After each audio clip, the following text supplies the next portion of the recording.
എന്നിട്ട് ഏത് കഥാപാത്രത്തിൽ അസുരവിത്തിലെ ഗോവിന്ദൻകുട്ടി അസുരവിത്തായിട്ട് അറിയപ്പെട്ട ആളാണ്. അസുരവിത്ത് എന്ന് പറഞ്ഞൊരു മോശം പദവിയാണ്. അവൻ അസുരവിത്ത എന്ന് പറഞ്ഞാൽ ഒന്നിനും കൊള്ളാത്തവനാണെന്നാണ്. ആ നോവലാണ് എംടിയുടെ ഏറ്റവും മികച്ച നോവൽ. ഏതൊരാൾക്കും വായിക്കണം കിട്ടും.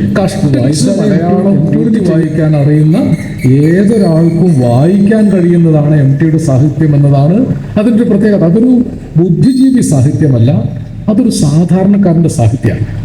അസുരവിത്തിൽ നിങ്ങൾ വായിച്ചിട്ടില്ലെങ്കിൽ മനസ്സിലാക്കാനൊരു പശ്ചാത്തലം പറയാം. അസുരവിത്ത് തുടങ്ങുന്നത് നല്ല ശാന്തമായി മനുഷ്യ സ്നേഹിച്ച് ജീവിച്ച ഒരു ഗ്രാമത്തിൽ മുതലാളി ശേഖരൻ നായർ ഗ്രാമത്തിലെ അമ്പലം നന്നാക്കാൻ തുടങ്ങി. അമ്പലം നന്നാക്കി. അപ്പോൾ മുസ്ലിം മുതലാളിയുടെ പേരുള്ളൂ, അയാൾ കുന്നിൻ പുറത്തൊരു പള്ളി കയറ്റി.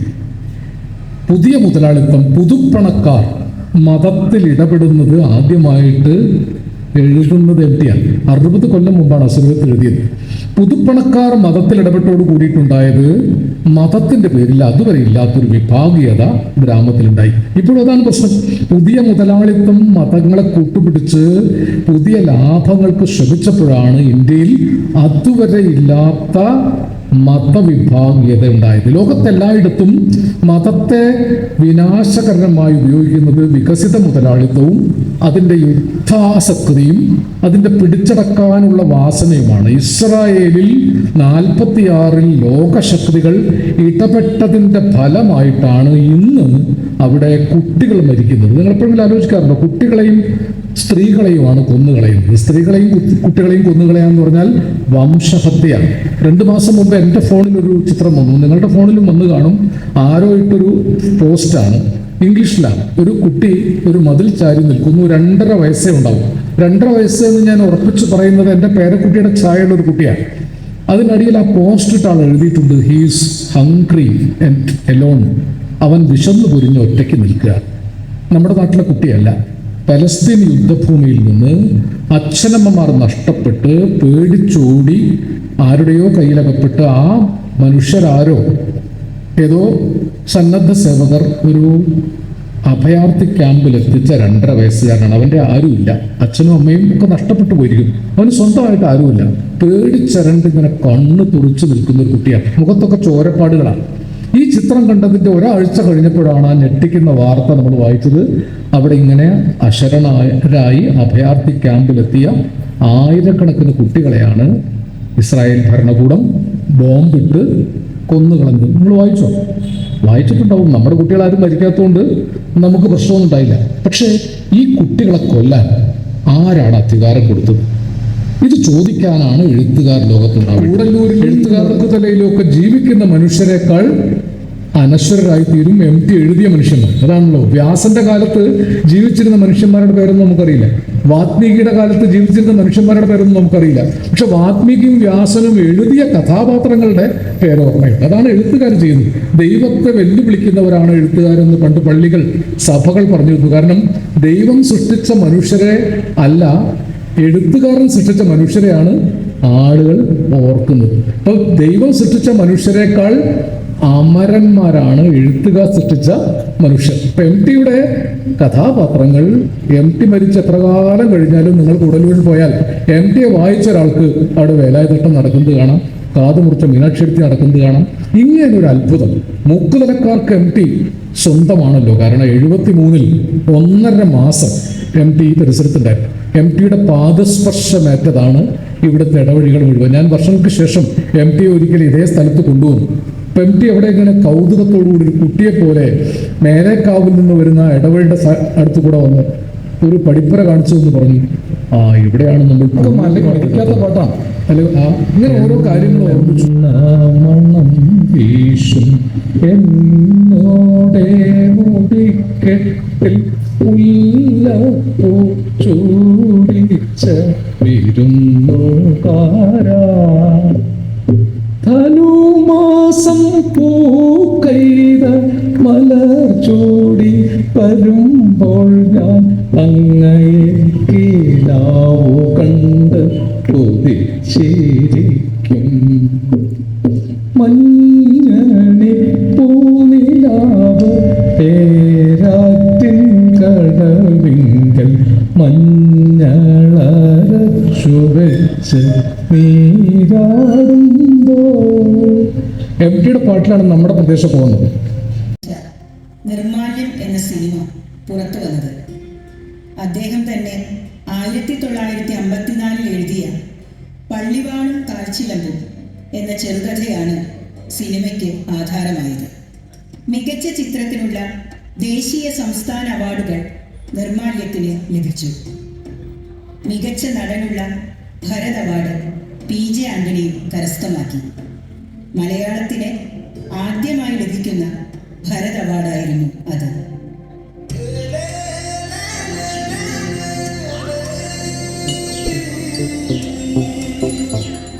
സിനിമയുടെ ചിത്രീകരണത്തിന് ഇടിഞ്ഞുപൊളിഞ്ഞ അമ്പലമുള്ള ലൊക്കേഷൻ തേടിയ MT യും സംഘവും മലപ്പുറം ജില്ലയിലെ പൊന്നാനി താലൂക്കിൽ ചങ്ങരംകുളത്തിനടുത്തുള്ള മൂക്കുതല ഗ്രാമത്തിലാണ് എത്തിയത്.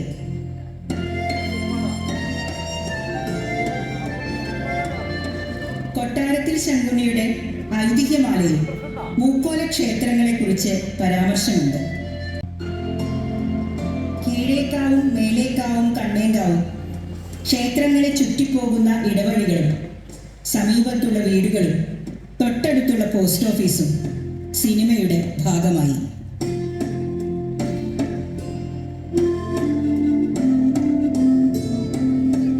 ഇതായിരുന്നു നിർമാല്യത്തിലെ പോസ്റ്റ് ഓഫീസ്.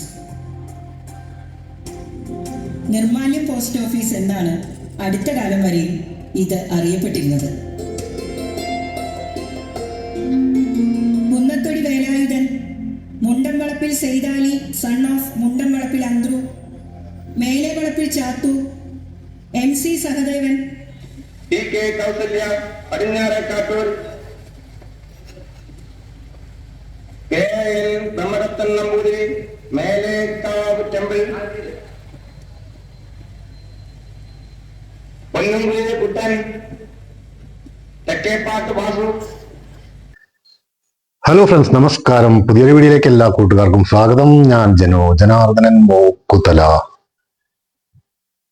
ഇന്നലെ മൂക്കുതല LP സ്കൂളിൽ വെച്ച് നടന്ന MT അനുസ്മരണ ചടങ്ങിന്റെ ഒരു വീഡിയോ ആയിട്ടാണ് ഞാൻ ഇന്ന് വന്നിരിക്കുന്നത്. നിർമാല്യം സിനിമയുടെ ഒരു ഡോക്യുമെന്ററി കൂടി ഇതിനോടൊപ്പം പ്രദർശിപ്പിച്ചിരുന്നു. പക്ഷെ ആ വീഡിയോ ഇതിൽ ഉൾപ്പെടുത്താൻ എനിക്ക് അനുവാദമില്ലാത്തത് കൊണ്ട് അതിന്റെ കുറച്ച് ഭാഗങ്ങൾ ഞാൻ കട്ട് ചെയ്തിട്ട് ഇതിൽ ചേർക്കുന്നുണ്ട്. അപ്പോൾ വീഡിയോ ഇഷ്ടപ്പെട്ട ലൈക്ക്, കമന്റ്, ഷെയർ എല്ലാം ചെയ്യാൻ മറക്കരുത്. ആദ്യമായിട്ട് കാണുന്നവരാണെങ്കിൽ ചാനൽ ഒന്ന് സബ്സ്ക്രൈബ് ചെയ്തിട്ട് ബെൽ ബട്ടൺ കൂടി അമർത്തി പോകാൻ ശ്രമിക്കുക. അപ്പൊ നമുക്ക് ഈ അനുസ്മരണ ചടങ്ങിന്റെ വീഡിയോ കണ്ടിട്ട് മടങ്ങി വരാം.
നമ്മുടെ പരിപാടി ഏതാനും നിമിഷങ്ങൾക്കകം തുടങ്ങുകയാണ്. പുരോഗമന കലാസാഹിത്യ സംഘത്തിൻ്റെ യൂണിറ്റ് സെക്രട്ടറി ഷീല ടീച്ചറെ സ്നേഹപൂർവ്വം ക്ഷണിച്ചോളൂ.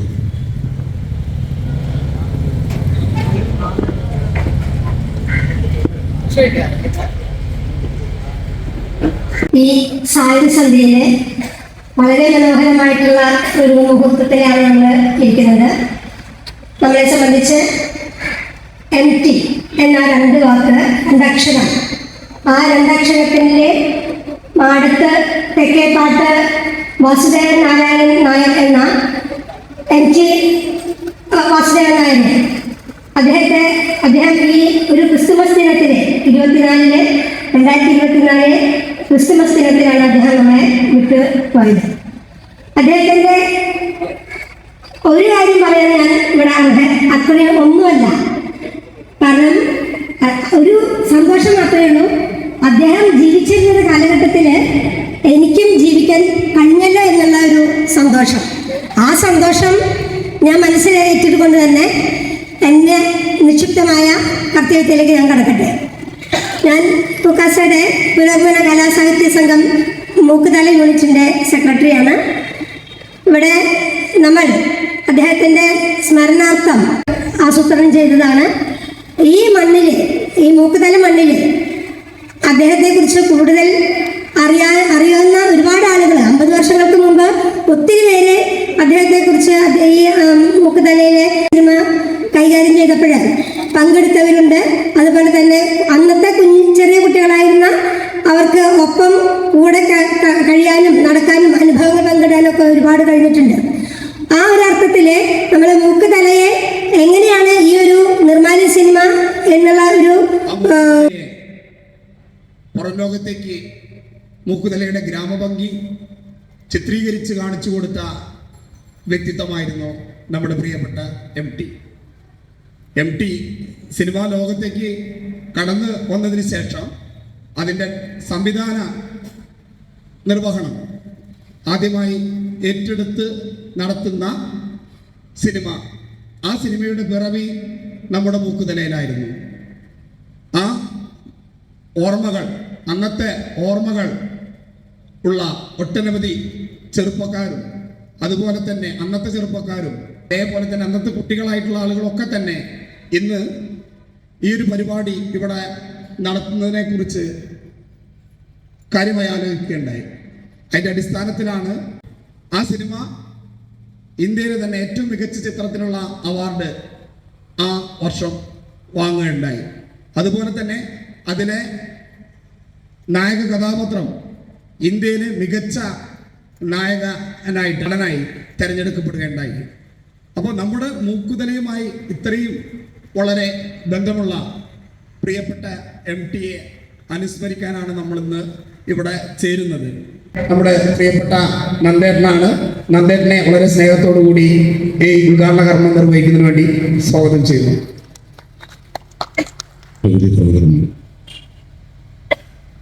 MTയെ സ്മരിക്കുമ്പോൾ സാധാരണ നിന്ന് വ്യത്യസ്തമായിക്കൊണ്ട് ഏതെങ്കിലും ഒരു മേഖലയിൽ നിന്ന് ശോഭിച്ച് അത്തരം ഒരാളെ സ്മരിക്കുന്ന രൂപത്തിൽ MTയെ സ്മരിക്കാൻ കഴിയില്ല. നമ്മുടെ സാഹിത്യ ലോകത്ത് മാത്രമല്ല MTയെ സംബന്ധിച്ചിടത്തോളം. MT നല്ലൊരു സാഹിത്യകാരനായിരുന്നു. സാഹിത്യത്തിൻ്റെ എല്ലാ മേഖലകൾക്കകത്തും അദ്ദേഹത്തിൻ്റെ ശക്തമായ തോതിലേക്ക് ഇടപെടൽ ഉണ്ടായിട്ടുണ്ട്. അദ്ദേഹം പത്രാധിപരായിരുന്നു. നല്ല ഒരു പ്രഭാഷകനാണ്, നല്ല ചിത്രകാരനാണ്. അദ്ദേഹത്തെ അടുത്തറിയുന്ന എനിക്കറിയാൻ നല്ലൊരു ഫോട്ടോഗ്രാഫറാണ്. അതേപോലെ തന്നെ രാഷ്ട്രീയ മേഖലയ്ക്കകത്ത് തന്നെ വ്യക്തമായ അഭിപ്രായമുള്ള വ്യക്തി കൂടിയാണ് MT എനിക്ക് നന്നായിട്ടുണ്ട്. അങ്ങനെ സാമൂഹ്യ സാംസ്കാരിക രാഷ്ട്രീയ മണ്ഡലങ്ങളിൽ ഒക്കെയുള്ള വ്യക്തികളെ നമ്മൾക്ക് അവരുടെ മരണശേഷം പ്രകടിപ്പിക്കുമ്പോൾ ഏതെങ്കിലും ഒരു മേഖല മാത്രമായിട്ടാണ് നമുക്ക് സംസാരിക്കുന്നത്. MT അങ്ങനെ കഴിയില്ല. അതുകൊണ്ടാണ് എല്ലാ മേഖലയ്ക്കകത്തും അദ്ദേഹം പൊട്ടതൊക്കെ പൊന്നാക്കിയിട്ടുള്ള വ്യക്തി എന്നാണ് നമുക്കറിയുന്നത്. ഇവിടെ സൗദ പ്രസംഗിച്ചതുപോലെ നമ്മുടെ ഈ മൂക്കുതല പ്രദേശത്തിന്റെ അദ്ദേഹത്തുമായി വ്യക്തിഗതമായ ഒരു ബന്ധം കൂടിയുണ്ട്. ഞാൻ അതിലേക്ക് കിടക്കുന്നില്ല, മഹാരാഷ്ട്രത്തിൽ സംസാരിക്കും. ഞാൻ അതുകൊണ്ട് അതിലേക്ക് ആ വിഷയത്തിലേക്ക് അധികം കിടക്കുന്നില്ല. MP എന്നോട് അതിന്റെ പ്രാരംഭമായ ഷൂട്ടിങ്ങുമായി ബന്ധപ്പെട്ടിട്ടുള്ള കാര്യങ്ങളൊക്കെ സൂചിപ്പിക്കുകയാണെങ്കിൽ അത് തന്നെ പറയാൻ പോകണം ഒരു ദിവസം എന്നാണ് വസ്തുത. MTക്ക് ആ ഇവിടെ ഷൂട്ട് ചെയ്യാനുള്ള സൗകര്യം കൊടുത്തത്, ആ ധൈര്യം കൊടുത്തത് ചിത്രം നമ്പൂതിരിക്കാണ്. അദ്ദേഹത്തെ സ്മരിക്കാതെ MTയെ പറ്റി ഇവിടെ പറയുകയും ഇവിടെ ഉറപ്പ് ധരിക്കേണ്ട അടിസ്ഥാന ആട്ടപ്പാതിരയ്ക്ക് സിഗർലൈറ്റ് ഇറങ്ങിയ കാലഘട്ടത്തിൽ സിഗർലൈറ്റിന്റെ ലൈറ്ററായിട്ട് പോയിട്ടാണ് ഈ സ്ഥലം പരിശോധനയ്ക്ക് വേണ്ടി MT വന്നത്. അന്ന് അങ്ങനെ പരിശോധിച്ച് ഒരുപാട് കാവുകൾ പരിശോധിച്ച് അവസാനം കൂടെ എത്തി ചിത്രനമ്പൂതിരിയെ കണ്ട് ഈ ആശയം മുന്നോട്ട് വെച്ചപ്പോൾ പൂർണ്ണമായ ധൈര്യം കൊടുത്ത് ചിത്രനമ്പൂതിരി പറയാം. അപ്പോൾ അതുമായി ബന്ധപ്പെട്ട ഷൂട്ടിങ്ങിന്റെ കാര്യമൊന്നും ഞാൻ കിടക്കുന്നില്ല. മറ്റു സുഹൃത്തുക്കൾ ഇവിടെ സൂചിപ്പിച്ച് സംസാരിക്കുന്നു. ഞാൻ ആ സാഹിത്യ മേഖലക്കകത്തുള്ള അദ്ദേഹത്തിന്റെ പ്രശ്നത്തിൽ ഞാൻ പറയുന്നത് ഏകദേശം സംസാരിക്കുന്നു. അപ്പോൾ കണ്ണേങ്കാവുമായിട്ട് അദ്ദേഹത്തിന്റെ ഒരു ബന്ധം, അതുപോലെ തന്നെ മൂക്കുതിരിയുമായിട്ട് ബന്ധം പരാമർശിച്ച് സംസാരിക്കുന്നത് എനിക്ക് MPയുമായി ഏകദേശം 40 വർഷത്തോളം ബന്ധമുണ്ട്. ഞാൻ അദ്ദേഹം കുഞ്ഞുങ്ങളുടെ ഇടത്തിലാവുന്ന മുമ്പ് തന്നെ ആളുകളുടെ സമയത്ത് പോയി കണ്ടു സംസാരിക്കുന്ന ഒക്കെയായിരുന്നു. അതൊക്കെ എല്ലാം കിടക്കുന്നില്ല. കാരണം MPയെ പറ്റി പറയുകയാണെങ്കിൽ ഇവിടെ ഞാൻ ആദ്യമായി MPയിലേക്ക് ആരാധകനായിരുന്നു. പിന്നെയാണ് മറ്റു ബന്ധത്തിൽ ഞാൻ കോഴിക്കോട്ട് പഠിക്കുന്ന കാലത്ത് എൻ്റെ ഒരു അടുത്ത സുഹൃത്തായ ഹരീഷ് എന്ന് പറയുന്ന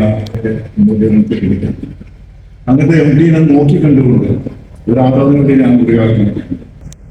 അത് കഴിഞ്ഞൊരു ഘട്ടം കഴിഞ്ഞപ്പോൾ അദ്ദേഹവുമായി ഇടപെടേണ്ട ഒരു അവസരം എന്ന സമയത്ത് കോഴിക്കോട്ട് മാതൃഭൂമിയിൽ വെച്ച് ഇടപെടുകയുണ്ടായി. അത് കഴിഞ്ഞ് NP മുഹമ്മദും പിന്നെ അവരൊക്കെ ഒരു സുഹൃത്തായിട്ടുള്ള മുല്ലവീട്ടിൽ അദ്ദേഹമാണ് ഇതെല്ലാം കൂടി ഇങ്ങനെ മുട്ടായിത്തെരുവിൽ കൂടെ പോയി ചിലപ്പോ അവിടെ നടക്കുന്ന ചില പൊതുയോഗങ്ങൾക്ക് അത് ഞാൻ കണ്ടിട്ടുണ്ട്. ഇവരിലേക്ക് ഒരു പ്രഭാഷകനായിരുന്നു പോയത്. അപ്പൊ കടലയുമായി കൊണ്ട് മുതലക്കുളം വീഴാൻ ഒരു മൂലക്കിരുന്ന് ഇവര് ഈ സെറ്റ് പ്രസംഗം കേൾക്കും. അങ്ങനെ അവിടെ ഒരു ക്യാമ്പാണ് ആ മുട്ടായിത്തെരുവുള്ളത്. നല്ല മെയിൻ പ്രസംഗം എടുത്തിട്ടുണ്ട്. അത് കഴിഞ്ഞ് MPയെ ബന്ധപ്പെട്ട് ഏറ്റവും എനിക്ക് കൂടുതൽ അടുക്കാൻ കഴിഞ്ഞതും ആ അടുത്തും ഒരു സ്നേഹബന്ധമായി മാറി ഒരു ജ്യേഷ്ഠ സഹോദരനെ പോലെ പെരുമാറാൻ കഴിഞ്ഞതും കുഞ്ചമ്പറമ്പിലെ അദ്ദേഹം വന്നിട്ടുള്ള ഒരു 33-34 കൊല്ലക്കാലം ഞങ്ങൾ ഒന്നിച്ച് ഒരുമിച്ച് ഒരേ ചിന്തയോടുകൂടി പ്രവർത്തിക്കുന്ന ഒരു ഘട്ടത്തിലാണ് കൂടുതലെടുക്കുന്നത്. ആ തുരുത്തിലേക്ക് ഞങ്ങൾ എത്തും എന്ന രൂപത്തിലേക്ക് ഇപ്പോ അത് അകലെയാണ്. പക്ഷേ മനുഷ്യൻ നമ്മൾ ആ തുരുത്തിലേക്ക് എത്തിക്കൂടും എന്നൊരു കാഴ്ചപ്പാട് ഉണ്ട്. ആ തുരുത്തിലേക്ക് മനുഷ്യനെ എത്തിക്കുന്നതിന് വേണ്ടിയിട്ടുള്ള എന്നോട് പ്രധാനമായിട്ടും അത് ഞാൻ രണ്ടാൾക്കും ഒത്തു കൊടുക്കേണ്ട അതിന്റെ അക്ഷരം നിർമ്മാണത്തിന്റെ ആ കാലഘട്ടത്തില് ഈ പട്ടിണി ഇതുപോലെ കുഞ്ഞു മക്കളെ കണ്ടെത്തും വലിയ സത്യം ഉണ്ടാവുന്നു. എല്ലാം അങ്ങനെയാണ്. മന്ത്രവാദി MT വിശ്വാസിയായിരുന്നു. പക്ഷേ MT ഒരിക്കലും കപട വിശ്വാസിയായിരുന്നു. യുക്തിബോധത്തിന്റെ അടിസ്ഥാനത്തിലാണ് കാര്യങ്ങൾ. ഒരിക്കലും MT അനാചാരങ്ങളെ പ്രോത്സാഹിപ്പിച്ചിട്ടില്ല. അനാചാരങ്ങൾക്കെതിരായി യുദ്ധം ചെയ്തിട്ടുള്ളൂ. അതാണ് ജീവിതത്തിൽ പകർത്താറുണ്ട്. ഒന്ന്, അദ്ദേഹത്തിന്റെ സംസാരത്തിലും പ്രവൃത്തിയിലും അദ്ദേഹത്തെ ആളെ അസസ് ചെയ്തതിലൊക്കെ തന്നെ കഴിവിനെ സംബന്ധിച്ചിടത്തോളം വ്യക്തികളെ അസസ് ചെയ്യാൻ ഇത്ര കഴിവുള്ള ഒരു ആള് അധികം ഉണ്ടാവില്ല എന്നാണ് എനിക്ക് അറിയാം. രണ്ടാമത്തെ കാര്യം, അദ്ദേഹത്തിനെ സംബന്ധിച്ചിടത്തോളം കൃത്യനിഷ്ഠയോടുകൂടി കാര്യം നിർവഹിക്കുക എന്നുള്ളത്. മൂന്നാമത്തെ കാര്യം, ചെയ്യുന്ന കാര്യങ്ങൾ ശരിയാണ് തോന്നിക്കഴിഞ്ഞാൽ ആരുടെ മുമ്പിലും ധൈര്യസമയം തല ഉയർത്തി വന്നുകൊണ്ട് പറയാനുള്ള കഴിവ്. ഏത് പ്രമാണിയായാലും MT അതിന് മറുപടി പറയും. തനിക്ക് തോന്നുന്ന കാര്യം, തനിക്ക് ബോധ്യപ്പെട്ട കാര്യം, അതില് ഒരാളെയും ചോദ്യം ചെയ്യാൻ MT അനുവദിക്കില്ല. അത് MTയുടെ പ്രത്യേകതയാണ്. ബോധ്യപ്പെട്ട കാര്യങ്ങൾ, ശരിയായിട്ടുള്ള കാര്യങ്ങളായിരിക്കും. അദ്ദേഹത്തിന് അധികാരി വർഗത്തിൽ നിന്നുള്ള ഏത് തെറ്റായ പ്രവണത വന്നാലും അതിന് ചൂണ്ടിക്കാണിക്കാൻ ധൈര്യസമേതം മുന്നോട്ട് വന്നിട്ടുള്ള വ്യക്തിയാണ്. ചെറുപ്പക്കാരൻ നമുക്ക് അതിൽ കയറ്റാൻ വേണ്ടി കഴിഞ്ഞു. അതോടുകൂടി തുഞ്ചൻ സ്മാരക ട്രസ്റ്റിന്റെ സ്വഭാവത്തിൽ മാറ്റം. ഇന്ന് പലരും എതിർത്തിട്ടുണ്ടാവും, എം ഡിനെ മാത്രം പറയുന്നുണ്ടാവും. എത്ര എതിർപ്പ് നേരിട്ടാണ് എം ഡിയിലായിട്ടും പറയും. ഞാൻ വിഷയമായി കിടക്കില്ല. തുഞ്ചൻ സ്മാരകത്തിന് ഒരു കാലഘട്ടത്തിൽ ഇപ്പൊ പറയുന്നുണ്ട്, തുഞ്ചൻ സ്മാരകത്തിന്റെ മഹത്വം പറയുന്ന ആൾക്കാർ ഗ്രാന്റ് നിഷേധിച്ചു, ഒരു പൈസ പോലും ഇല്ലാത്ത ഘട്ടം വന്നു. അന്നും സ്മാരകം ഭംഗിയായി നടന്നു എന്നുള്ളത്. എന്നാലും എം ടി സ്വതന്ത്രമായിട്ട് പറയും, എം ടി അത് പറ്റില്ല, മുഖത്ത് നോക്കി പറയും. രാഷ്ട്രീയക്ക് എനിക്ക് അങ്ങനെ അറിയാം, അത് പറ്റില്ല പറഞ്ഞാൽ പറ്റില്ല. അതിൽ വ്യക്തിപരമായ ബന്ധങ്ങളൊന്നും എം ടിക്ക് ബാധകമില്ല. നമുക്കൊരു നോട്ട് നിരോധനം വന്നു, എം ടി പരസ്യമായി പ്രതികരിച്ചു. അന്ന് ജനങ്ങളുടെ വിഷമത്തെ സംബന്ധിച്ചിടത്തോളം സാധാരണ രാഷ്ട്രീയ പ്രശ്നത്തിലുണ്ടാകുന്ന ഓരോ ചലനങ്ങളും ഇടപെടലുകളും മറ്റേതൊന്നും എം ടി പ്രതികരിക്കാൻ പോകാറില്ല. തനിക്ക് പൂർണ്ണമായി തോന്നുന്നത് തെറ്റാണെന്നൊരു സമൂഹത്തിൽ കണ്ടാൽ അതിന് പരസ്യമായിട്ട് പ്രതികരിക്കുന്ന രൂപത്തിലേക്ക് ഉണ്ട്. തനിക്കെതിരെ വ്യക്തിപരമായി വരുന്ന ആക്രമണങ്ങള് നമ്മള് ഈ പണ്ട് ചെറുകാടിന്റെ 60ാം പിറന്നാളുമായി ബന്ധപ്പെട്ടുകൊണ്ട് ഒരു പരിപാടി സംഘടിപ്പിക്കുകയുണ്ടായി പട്ടാമ്പിക്ക് വെച്ച്. അന്ന് വൈലോപ്പള്ളി വന്നിരുന്നു, ഞങ്ങളൊക്കെ അതിൽ പോയിരുന്ന ആൾക്കാരാണ്. അന്ന് അങ്ങനെ അത്രയധികം നമ്മളെ മലയാള ഭാഷയെ അദ്ദേഹത്തിന്റെ ഓരോ ചിലപ്പോഴുള്ള അതില് എം ടിയുടെ നോവലുകൾക്കകത്ത് വരികൾ വായിച്ചു കഴിഞ്ഞാൽ അതിൽ കവിത ഉണ്ടോ ചോദിച്ചാൽ കവിതയുണ്ട്. എം ടിയെ സംബന്ധിച്ചിടത്തോളം നമുക്ക് രണ്ടാമൂഴൊക്കെ വായിക്കുമ്പോൾ അതിന്റെ പ്രയോഗങ്ങളൊക്കെ കണ്ടാൽ നമുക്ക് കവിത തന്നെയാണ് സംബന്ധിച്ചിടത്തോളം. നമുക്ക് വളരെ കാവ്യാത്മകമായിട്ടാണ് ആ നോവലൊക്കെ എഴുതിയിട്ടുള്ളത്, കാണാൻ പറ്റും. അങ്ങനെ ആ കടലിൽ കുളിച്ച ഒരു സാഹിത്യകാരനുണ്ട്. നമ്മൾക്ക് മലയാളികൾ ഇഷ്ടപ്പെടുന്ന ഒരു പ്രിയങ്കരനായ സാഹിത്യം, മലയാളികളുടെ സുഹൃതമായിട്ടുള്ള എം ടി നമ്മുടെ സാമൂഹ്യ സാംസ്കാരിക മണ്ഡലങ്ങൾക്കകത്ത് നിറഞ്ഞു നിന്നിട്ട് ഭരണാധികാരി വർഗത്തിന്റെ തെറ്റുകൾ കണ്ടാൽ ചൂണ്ടിക്കാണിക്കാൻ ധൈര്യം കാണിച്ച ഒരു വ്യക്തി. പലരും ധൈര്യം കാണിക്കില്ല, കാരണം ഭരണാധികാരി വർഗത്തിന്റെ അവാർഡുകൾ വേണം, മറ്റു കാര്യങ്ങൾ വേണം എന്നുള്ളത്. എം ടിക്ക് ആരുടെ അവാർഡ് വേണ്ട, സ്വയം കൊണ്ട് കൊടുത്താണ്. എത്ര അവാർഡ് കിട്ടിയെന്ന് എം ടിക്ക് തന്നെ പറയാൻ കഴിയില്ല, അത്ര കിട്ടിയിട്ടുണ്ട്. അങ്ങനത്തെ ഒരു വ്യക്തിത്വമാണ് എം ടിയുടെ ഉണ്ടായിട്ടുള്ളത്. ആ എം ടിയുടെ പ്രിയപ്പെട്ട വാസുവിന്റെ സ്മരണയ്ക്കുമ്പിൽ ആദരാഞ്ജലി അർപ്പിച്ചുകൊണ്ട്, എല്ലാവിധ ആദരാഞ്ജലി അർപ്പിച്ചുകൊണ്ട് നിർത്തുന്നു. നമസ്കാരം.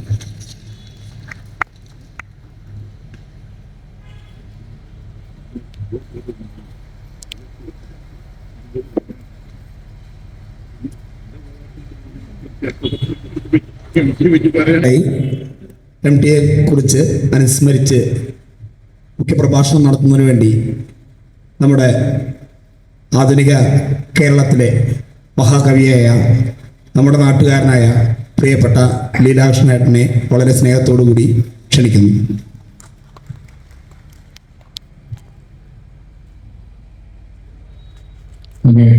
പ്രിയപ്പെട്ട ആദരണീയനായ എൻ്റെ സുഹൃത്ത് അധ്യക്ഷൻ ഘോഷ്, എനിക്ക് സ്വന്തം ജ്യേഷ്ഠൻ തന്നെയാണ്, എല്ലാ അർത്ഥത്തിലും ജ്യേഷ്ഠനാണ് നന്ദേട്ടൻ. നന്ദേട്ടൻ എന്നൊരു പേര് എന്നെ പറഞ്ഞ് പ്രചരിപ്പിച്ചതിലാണ് ഈ കാര്യത്തിൽ നന്ദകുമാറല്ല, നന്ദേട്ടനാണ് പേര് എന്നൊരു ഘട്ടത്തിൽ എല്ലാവരുടെയും നന്ദേട്ടനാണ്.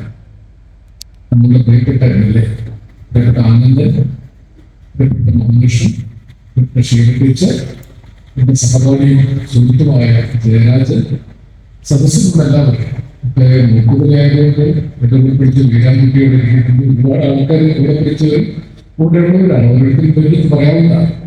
എല്ലാവർക്കും നമസ്കാരം. നന്ദേട്ടൻ വളരെ അർത്ഥഗർഭമായി എം ടി എന്ന വലിയ ശക്തിയെ കുറിച്ച് പറഞ്ഞതിലൂടെ പ്രധാനപ്പെട്ട ഒരു കാവ്യാത്മകമായ ഒരു പോയിന്റാണ് പറഞ്ഞത്. കടലിൽ കുളിച്ചവരാണ് എം ടി. കടലിൽ കുളിച്ച് കടലിന്റെ ഉപ്പും ഭൂമിയോടും തിരിച്ചറിഞ്ഞ മലയാളത്തിലെ അതുല്യനായ നന്ദേട്ടനൊക്കെ എത്രയോ വർഷങ്ങളിൽ ബന്ധം ഉണ്ട്, ഞങ്ങൾക്കൊക്കെ ഉണ്ട്. തുഞ്ചൻ ട്രസ്റ്റിൽ ആദ്യം വന്നത് നന്ദേട്ടനാണ്. നന്ദേട്ടൻ ഏതാണ്ട് വിദ്യാർത്ഥിയായിരിക്കുന്ന കാലം മുതൽ എന്റെ തുഞ്ചൻ പറഞ്ഞിട്ട് പ്രവർത്തകനാണ്. അതിനുശേഷമാണ് ഞങ്ങളെ ഈ പറഞ്ഞ പോലെ അതിന്റെ കുറെ ആളുകളൊക്കെ ശുദ്ധീകരിച്ച് വിളിച്ചതും പറഞ്ഞും പറയാൻ പറ്റുന്ന ആളുകളായിട്ടാണ് ഞങ്ങളൊക്കെ കൂട്ടിയത്. അന്ന് മുതൽക്ക് എം ടിയെ അടുത്തു നിന്ന് കണ്ടതാണ് എം ടിയുടെ പല ശക്തികളും ആഴത്തിൽ മനസ്സിലാക്കിയതാണ്. അതുകൊണ്ട് വ്യക്തിപരമായ കാര്യങ്ങളൊന്നും തന്നെ ഞാൻ പറയുന്നില്ല. കുറെ പലരും പറഞ്ഞു. MP നമ്മൾ കടലും ആനയും ഒക്കെ കണ്ടതുപോലെയാണ്. കടൽ കണ്ട് മതിയായ മലയാളികൾ, ആനയെ കണ്ട് മതിയായ മലയാളികൾ, ഉത്സവത്തിൽ ചേർന്ന് കൂടി മതിയായ മലയാളികൾ. മലയാളികൾക്ക് 3 കമ്പങ്ങളാണ്: ആനക്കമ്പം, കടലിനോടുള്ള കമ്പം, ഊരക്കമ്പം. അതുപോലെയാണ് MP കമ്പവും മലയാളികളുടെ. MP വെറുതെ കാണുക, MP പറഞ്ഞോന്ന് പറയുക, വളരെ ഭംഗി വാക്ക് പറയുക, കഷ്ടിച്ച് ചിരിക്കുള്ളൂ. എങ്കിലും MP കാണുക, MP വായിക്കുക എന്നത് മലയാളി കഴിഞ്ഞ 80ഓളം 75 വർഷമായി കൊണ്ടു നടക്കുന്ന ഒരു മാറാത്ത മൂല്യമാണ്. ചില വിഗ്രഹങ്ങളുണ്ട്, കാലത്തിൽ മാറ്റാൻ പറ്റാത്ത ചിലർ മലയാളികളുണ്ട്. അത് വളരെ കുറച്ചുണ്ട്. അതിലൊന്ന് ശ്രീനാരായണ ഗുരുദേവനാണ്. ശ്രീനാരായണ ഗുരുവിനെ മാറ്റിയിട്ട് ഒരു കേരളം ആലോചിക്കാൻ പറ്റും. മറ്റൊന്ന് EMS മാറ്റിയിട്ട് ഒരു കേരളം ആലോചിക്കാൻ പറ്റില്ല. മൂന്നാമത്തേത് യേശുദാസിനെ മാറ്റിയിട്ട് ഒരു കേരളം നമുക്ക് ആലോചിക്കാൻ പറ്റില്ല. 4ാമത്തെ ഒരു പേര് MP മാറ്റിയ ഒരു കേരളം ചരിത്രത്തിലുണ്ടാകും. ഒരു എഴുത്തുകാരൻ ആ പദവിയിലേക്ക് എത്തിയത് MP കൂടെയാണ്. അതിനു മുമ്പ് MP-യേക്കാൾ വലിയ എഴുത്തുകാരൊക്കെ ഉണ്ടായിരുന്നു. ബഷീറിനെ പോലുള്ള എഴുത്തുകാർ, തകഴി, SK പൊറ്റക്കാട്, അവരൊന്നും MP-യേക്കാൾ കുറഞ്ഞ എഴുത്തുകാരൊന്നുമല്ല.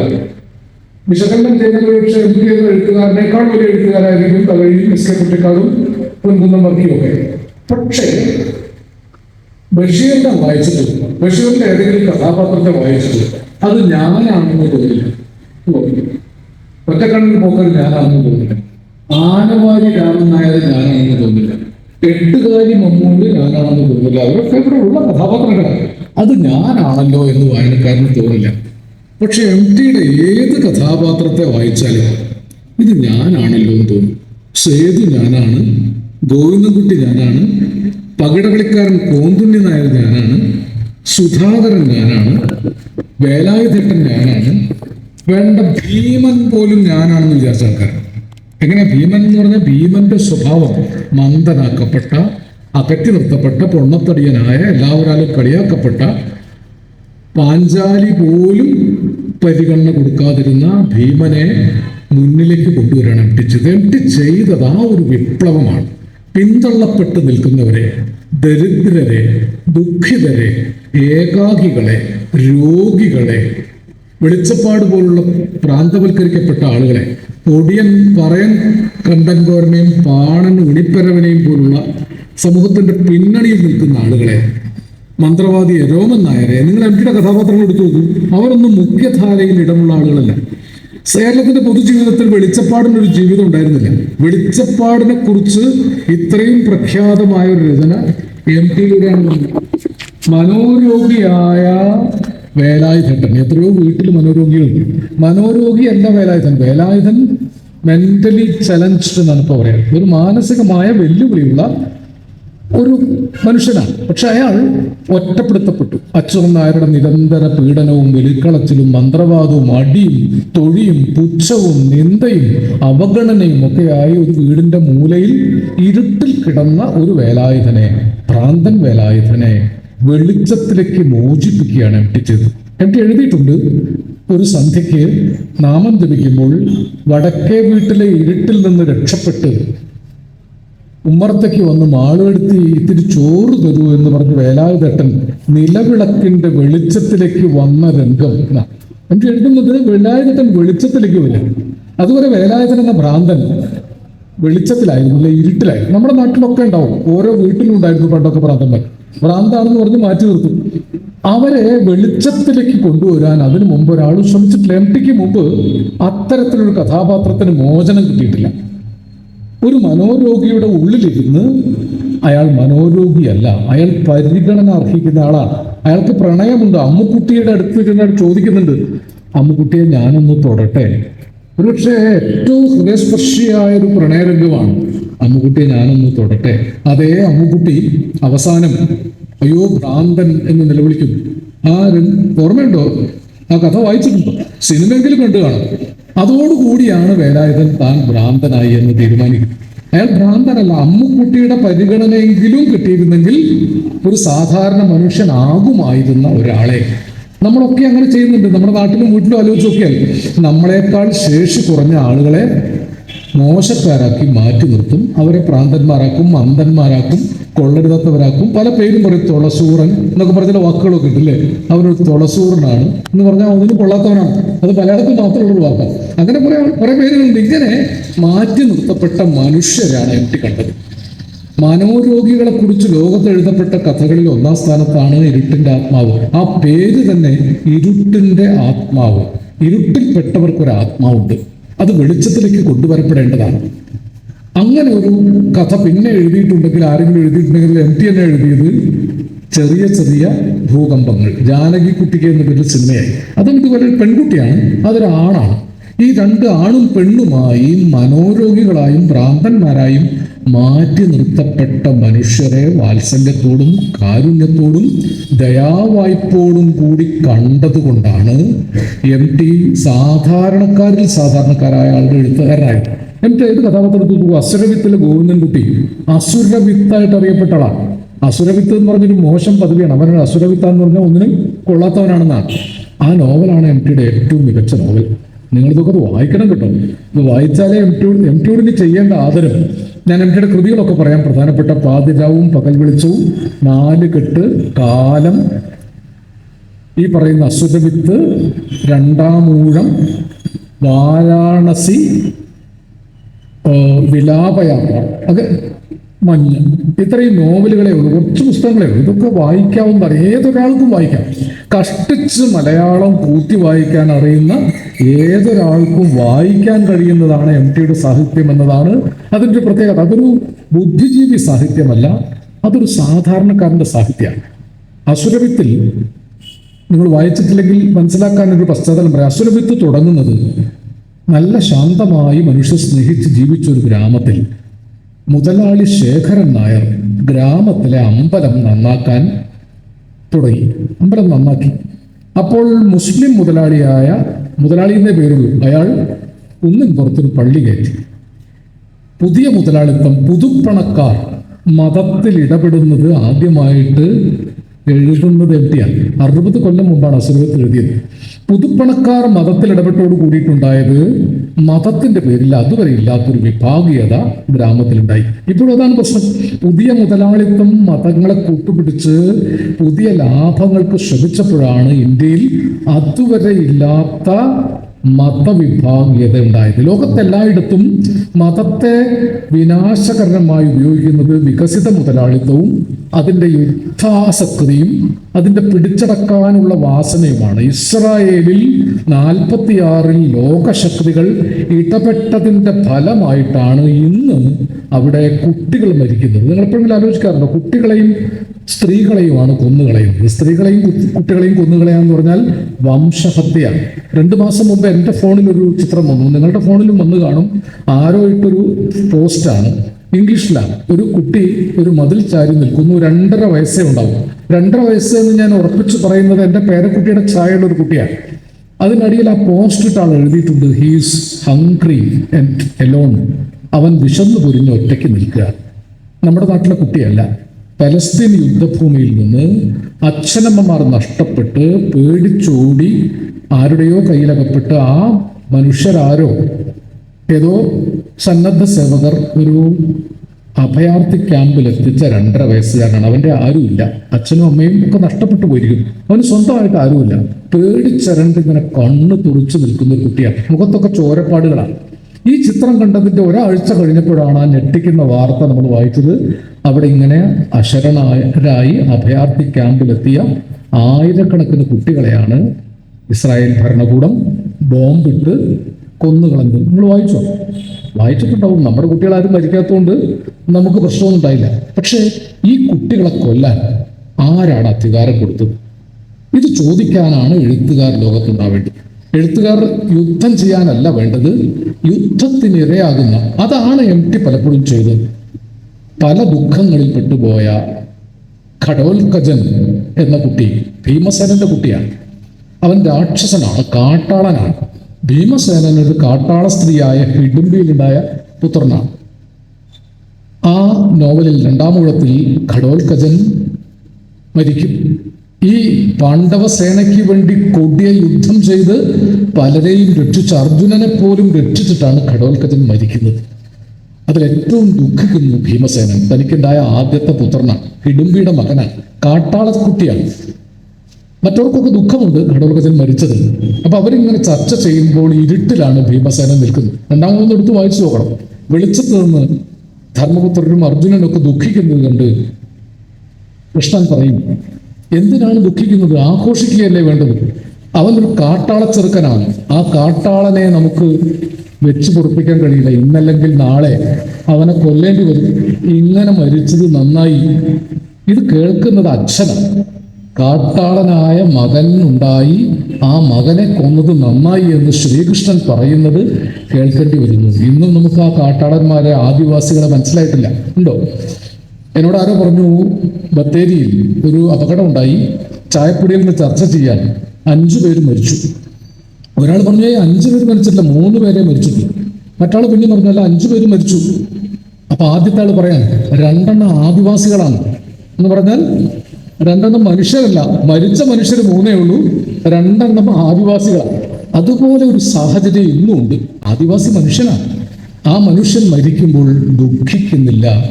ശ്രീകൃഷ്ണൻ പ്രതിനിധാനം ചെയ്യുന്ന ഒരു സംസ്കാരം. അതിന്റെ രാഷ്ട്രീയമൊന്നും ഞാൻ പറയുന്നില്ല.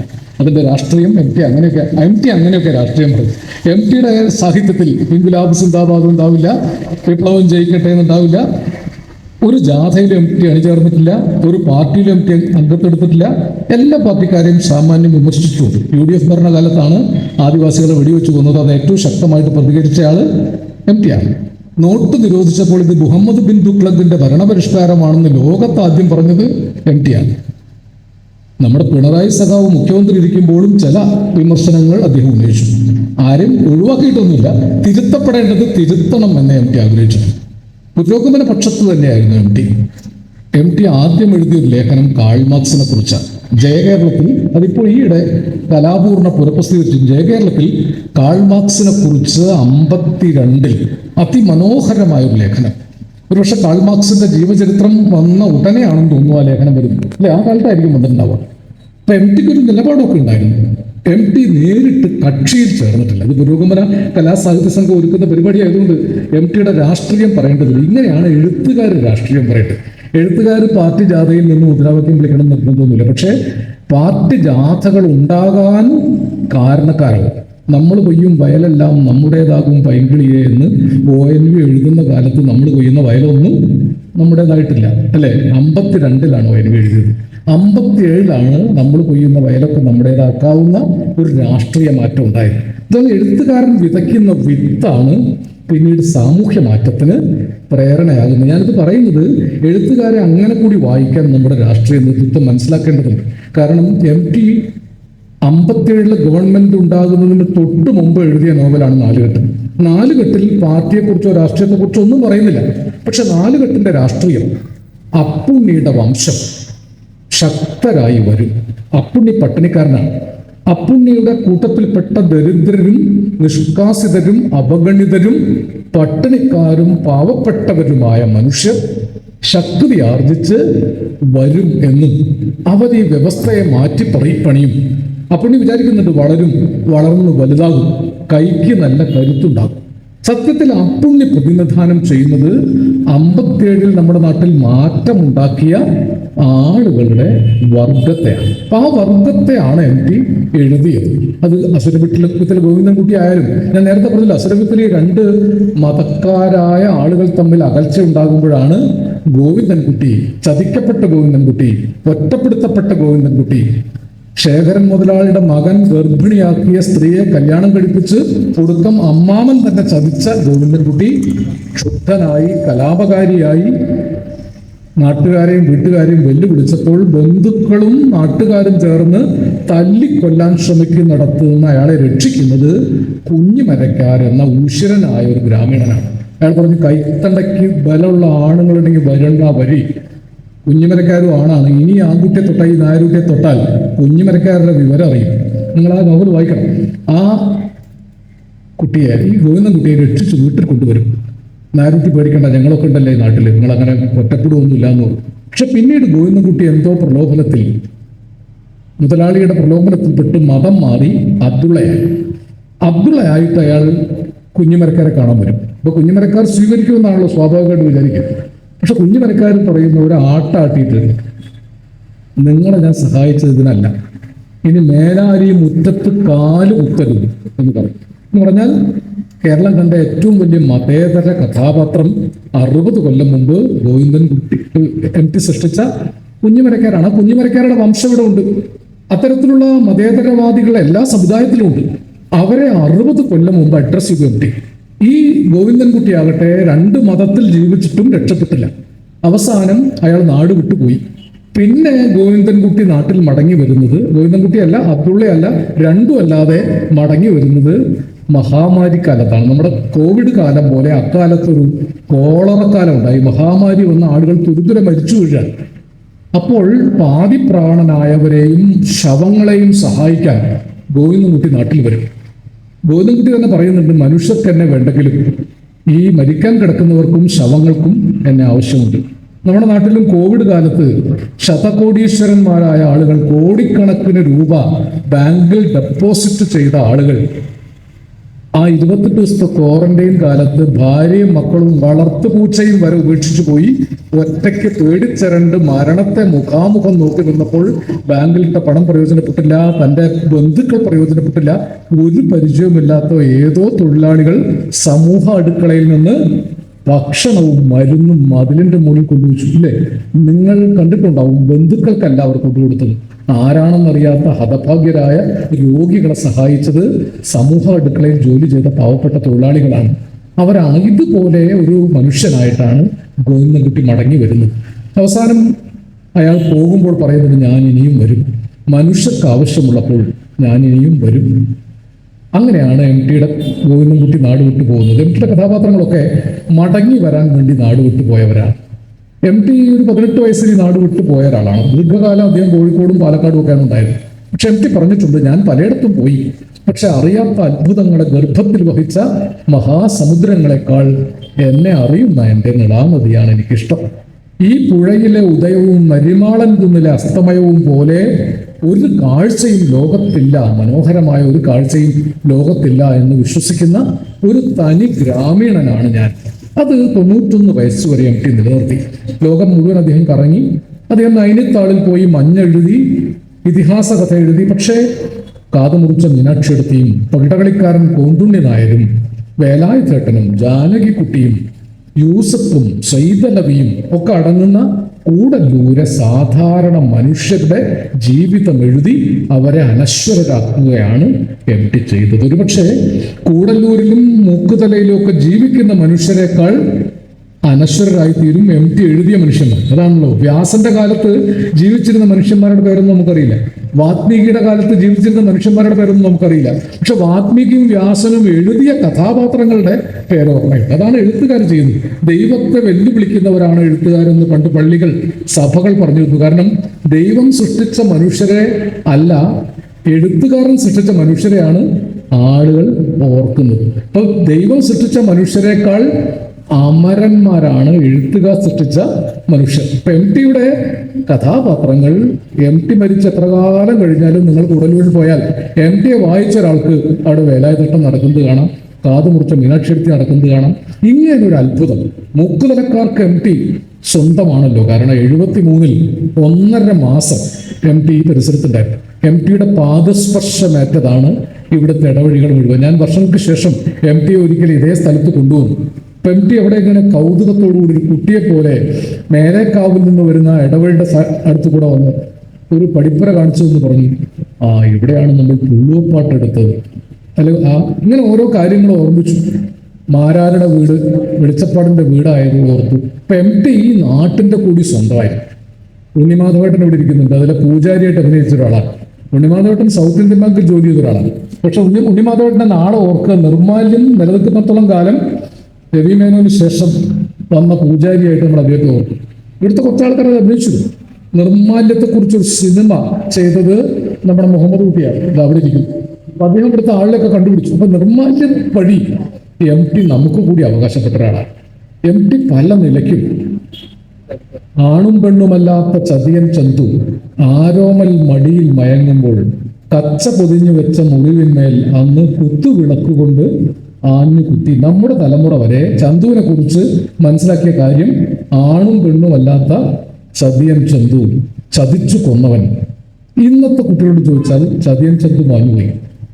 6 നൂറ്റാണ്ടുകാലം ഫോക്ലോറിലൂടെ ചതിയനായി മാത്രം അറിയപ്പെട്ട അനാഥനായ ചന്തുവിനെ മോചിപ്പിക്കാൻ ഒരു MT വാസുദേവൻ നായർ വേണ്ടി വന്നു. ഇനിയുള്ള തലമുറ ചന്തു ചതിയനാണെന്ന് പറയില്ല. ചതിക്കാത്ത ചന്തുവിനെയാണ് MT നമുക്ക് തന്നത്.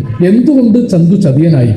അതിൽ അദ്ദേഹം പറയുന്നുണ്ടല്ലോ, 40 പണത്തിന് മലയനോട് തൊടുത്ത് മരിച്ചുപോയ ചേകവൻ അച്ഛൻ ആദ്യം ചതിച്ചു. സ്നേഹം പങ്കുവച്ചപ്പോൾ കൈവിറച്ച ചതിച്ചു. പ്രേമം നിഷേധിച്ച ഉണ്ണിയാർച്ചയും ചതിച്ചു. അങ്ങനെ ചതിക്കപ്പെടാൻ മാത്രം ബാക്കിയായ എല്ലാ മിമിക്രിക്കാരും പറയുന്ന ഡയലോഗില്ലേ, തോൽപ്പിക്കാൻ മാത്രം ഇനിയും ചന്തുവിന്റെ ജന്മം ബാക്കി. അങ്ങനെ തോൽപ്പിക്കപ്പെട്ട ഒരു മനുഷ്യൻ വിജയിക്കുന്നത് MTയിലൂടെയാണ്. ഇതാണ് MT എന്തുകൊണ്ട് നിങ്ങളൊക്കെ ഓർക്കുന്നു? നിങ്ങൾക്കൊക്കെ ഉള്ളിൽ MT കണ്ടൊരു കഥാപാത്രമുണ്ട്. ചതിക്കപ്പെട്ട ഒരാൾ, ഒറ്റപ്പെടുത്തപ്പെട്ട ഒരാൾ, വേദനിപ്പിക്കപ്പെട്ട ഒരാൾ, എന്നെ ആരും അറിയുന്നില്ലല്ലോ എന്ന് വിചാരിക്കുന്ന ഒരാൾ, എന്നെ ആരും സ്നേഹിക്കുന്നില്ല എന്ന് വിചാരിക്കുന്ന എല്ലാ മനുഷ്യർക്കും അങ്ങനെ ഒരു പീഡിത സത്താതാണെന്ന് പറയാം. വിജയിച്ച മനുഷ്യനുണ്ട്, തോറ്റ മനുഷ്യനുണ്ട്. ഏകാഗിയായൊരു മനുഷ്യനും തോറ്റ മനുഷ്യരുടെ എഴുത്തുകാരനായിരുന്നു MT വാസുദേവൻ നായർ. വിജയിച്ച മനുഷ്യരുടെ എഴുത്തുകാരനല്ല.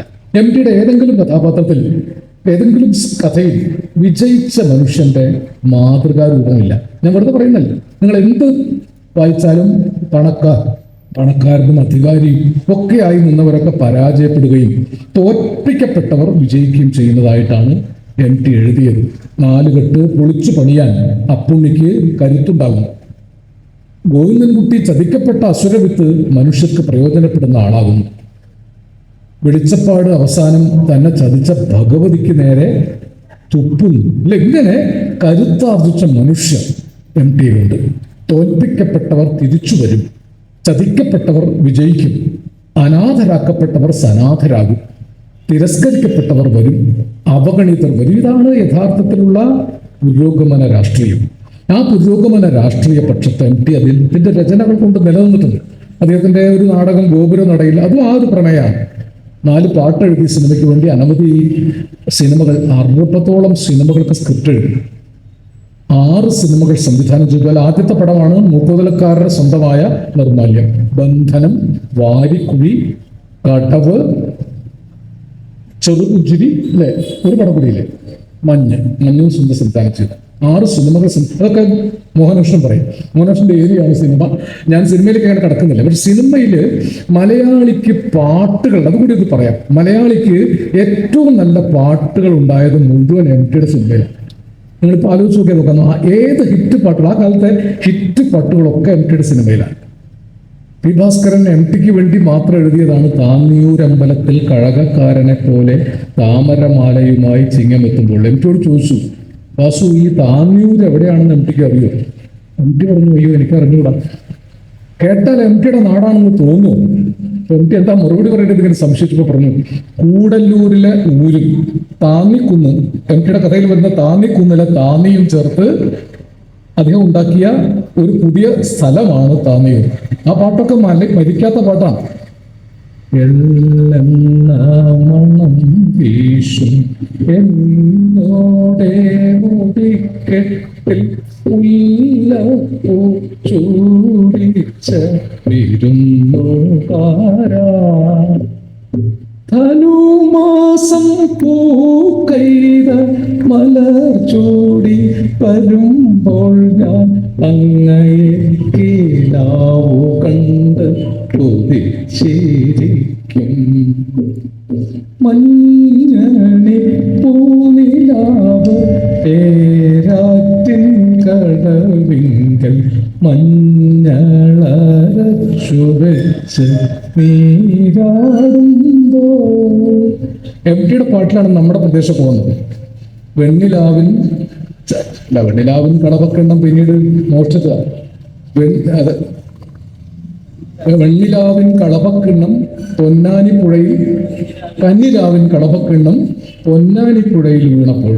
അതാണ് പിന്നെ വെണ്ണിലാ ചന്ദനക്കിണ്ണം പിന്നെ നമ്മുടെ കയ്യിൽ കൊണ്ടുപോയിട്ട് ഇവിടുന്ന് എടുത്തിട്ട് കൊണ്ടുപോയതാണ്. സത്യത്തിൽ ആദ്യം MTയുടെ സിനിമയിൽ വന്നതാ. ഈ മോഷ്ടിക്കാൻ ആളുകൾക്ക് എളുപ്പത്തിൽ സാധിക്കും. മുറപ്പെണ്ണില്ലെങ്കിൽ വാത്സല്യം എന്ന സിനിമയില്ല, ഇരുട്ടിന്റെ ആത്മാവില്ലെങ്കിൽ തനിയാവർത്തനം എന്ന സിനിമയില്ല, അതും സിനിമ എൻ്റെ ഏരിയ അല്ല. MTയുടെ വികൃതാനുകരണങ്ങളാണ് പിൽക്കാലത്ത് ഹിറ്റായത്. MTയെ തന്നെയാണ് പിന്നീട് ആവർത്തിച്ചത്. MTയുടെ സിനിമയിലാണ് കടവത്ത് തോണിയടുത്തപ്പോൾ പെണ്ണിന്റെ കവിളത്ത് മഴവില്ലിൻ നിഴലാട്ടം, കവിളത്ത് മഴവില്ലിൻ നിഴലാട്ടം, അന്ന് കടവത്ത് ഓർമ്മകളോടി കളിക്കുവാനെത്തുന്നു മുറ്റത്തെ ചക്കര മാവിൻ ചുവട്ടിൽ, മുറ്റത്തെ ചക്കര മാവിൻ ചുവട്ടിൽ, കവിളത്ത് മഴവില്ലിൻ നിഴലാട്ടം. മനസ്സിലായല്ലോ? എത്ര മനോഹരമായിട്ട് അടിച്ചു മാറ്റിയതാണ്. ഇതാണ് MT ഉണ്ടാക്കിയതും MTയുടെ കാലത്തുണ്ടായ പാട്ടുകളും. ആദ്യമായി നാടൻ പാട്ടുകൾ സിനിമയിൽ ഉപയോഗിച്ചത് MTയുടെ സിനിമയിൽ, MTയുടെ നിർമ്മാല്യത്തിൽ എഴുതപ്പെട്ട ഒരു പാട്ടുമില്ല. അതിലൊരു പാട്ട് ശ്രീ മഹാദേവൻ തൻ്റെ ശ്രീ പുള്ളോർ കുടം കൊണ്ട് ഓമന, ആ പാട്ടറിയാലോ, ഓമന ഉണ്ണിയുടെ നാവേറ് പാടുന്നേ. ആദ്യമായിട്ട് ഈ പ്രദേശത്ത് പ്രചാരത്തിലുണ്ടായിരുന്ന, നമ്മുടെ വള്ളുവനാടൻ പ്രദേശത്ത് പ്രചാരത്തിലുണ്ടായിരുന്ന നാടൻ പാട്ടുകളിൽ നിന്ന് താമറ്റാട്ട് ഗോവിന്ദൻകുട്ടി ശേഖരിച്ച ഒരു പുള്ളുവ പാട്ടാണ്. നമ്മുടെ ദേശത്തിന്റെ പാട്ടുകൾ, നാടൻ പാട്ടുകൾ സിനിമയിലേക്ക് വന്നത് MTയിലൂടെയാണ്. അതിൽ മാത്രമല്ല, MTയുടെ നിർമ്മാല്യത്തിൽ തന്നെയാണ് ഇടശ്ശേരി ഗോവിന്ദൻ നായരുടെ സമയമായി തേജുറങ്ങു കമ്പേ. അതിൽ മറ്റൊരു പാട്ടുള്ളത് ഈ പ്രദേശത്തുണ്ടായിരുന്ന ഈ ചെറുമപ്പാട്ട് എന്ന് പറയുന്ന ഒരു കീഴാളപ്പാട്ടാണ്. ഞങ്ങളും പോണേ പോണേ ഞങ്ങളും പോണേ പോണേ ഓ ഞങ്ങളും പോണേ, തെക്കുള്ള തമ്പ്രം പഠിക്കലും ഏറ്റമടിക്കണ കുഞ്ഞിപ്പെണ്ണിന് വന്നല്ലോ കല്യാണം, വന്നല്ലോ കല്യാണം. അവിടെ ഓർമ്മയുണ്ടോ? ഇത് ഈ പ്രദേശത്ത് ഉണ്ടായിരുന്ന ഒരു ചെറുമക്കളിപ്പാട്ടാണ്. ഞാൻ പറയുന്നത് ഈ നാട്ടിലെ നാടോടി പാട്ടുകൾ, ഈ നാടിൻ്റെ വള്ളുവനാടിൻ്റെ ഗ്രാമജീവിതം, അവിടുത്തെ മുസ്ലിം കഥാപാത്രങ്ങൾ, പാണൻ, ഉണിപ്പരവൻ, പറയൻ, കണ്ടങ്കാളി, 2 കഥാപാത്രങ്ങൾ കീഴാള സമുദായത്തിലെ അനാഥരായ ഒടിയന്മാരാണെന്ന് പറഞ്ഞ് നാട്ടുകാർ ഉപദ്രവിച്ചിരുന്ന കീഴാള സമൂഹത്തിലെ 2 കഥാപാത്രങ്ങളുടെ ദുഃഖവും ദുരിതവും MT എഴുതിയിട്ടുണ്ട്. MTയുടെ കഥകളിൽ ആരോ ഈയിടെ പറഞ്ഞു MT ഒരു സവർണ സാഹിത്യകാരനാണ്. നായന്മാരുടെ കഥ എഴുതി എന്തൊക്കെ തോന്നിയവാസങ്ങൾ പറയും. MTയുടെ കഥാപാത്രങ്ങൾ ഒരുപക്ഷെ ഏറ്റവും താഴെത്തട്ടിലുള്ള മനുഷ്യരെ കഥയിലൂടെ അനശ്വരരാക്കിയ എത്രയോ കഥാപാത്രങ്ങളുണ്ട്. MTയുടെ ഓരോ കഥയും വായിച്ചു നോക്കിയാൽ ഈ നാട്ടിൻ പുറത്തുനിന്ന് പോയ ഒരാളാണ്. പാട്ടുകൾ ഇനി ഒരുപാട് ഓർക്കാനുണ്ട്, ഞാൻ മുഴുവൻ പാട്ടുകൾ പാടാതിരുന്നാൽ. കരയുന്നോ പുഴച്ചിരിക്കുന്നോ,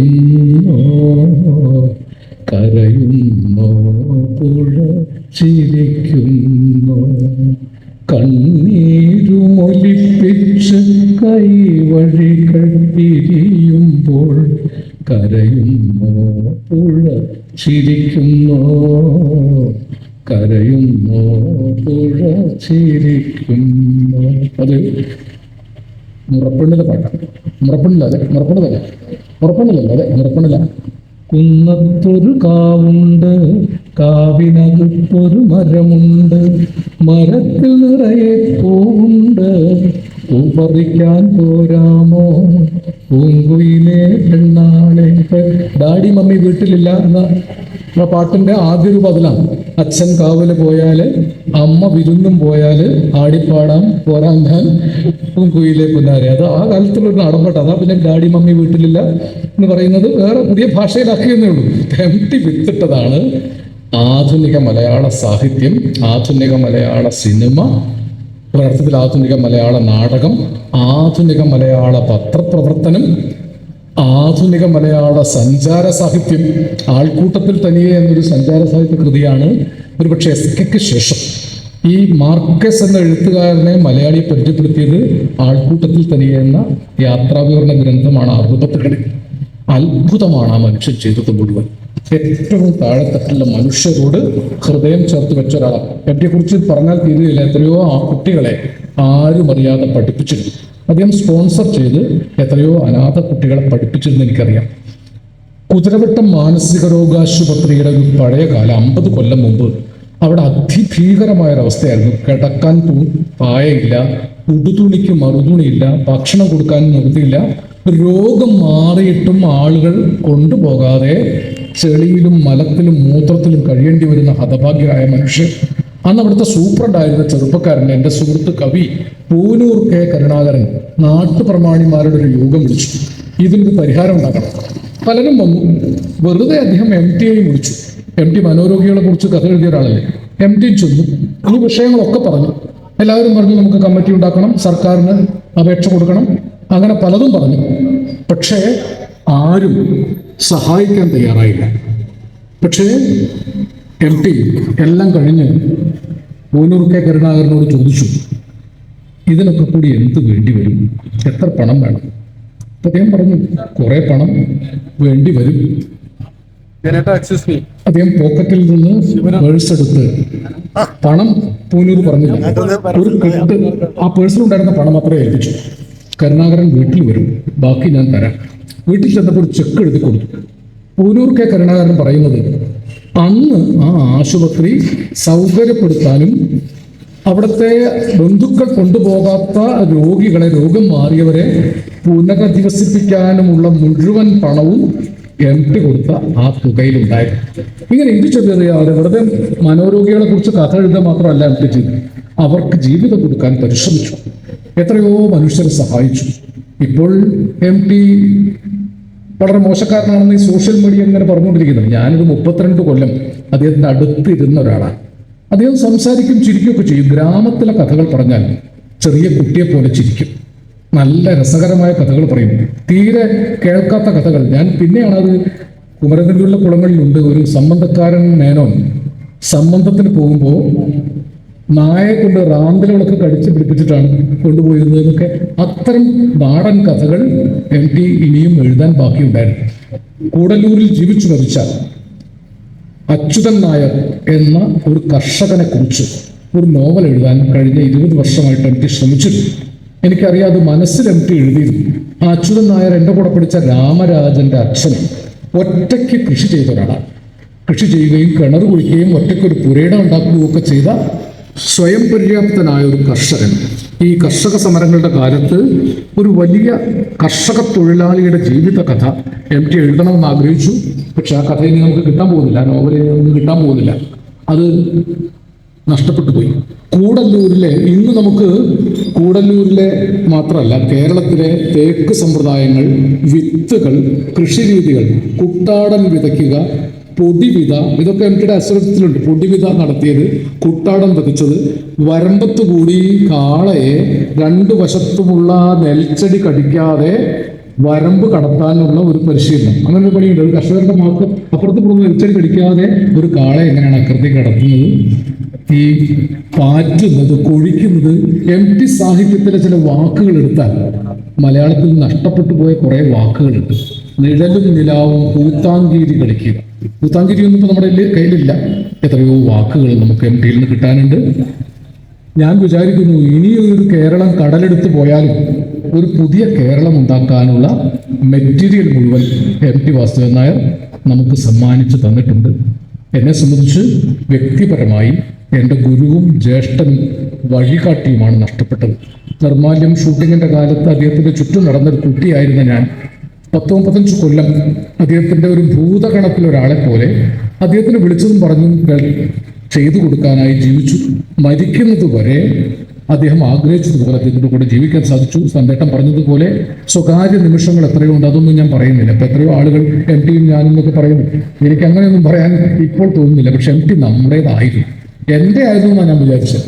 പക്ഷെ അനേക കോടി മനുഷ്യർ MT നഷ്ടപ്പെട്ടപ്പോൾ കരഞ്ഞു. ഞാനിപ്പോഴും വിചാരിക്കുന്നു, MT നഷ്ടപ്പെട്ടപ്പോൾ കണ്ണാന്തളിപ്പൂക്കൾ പോലും കരഞ്ഞു.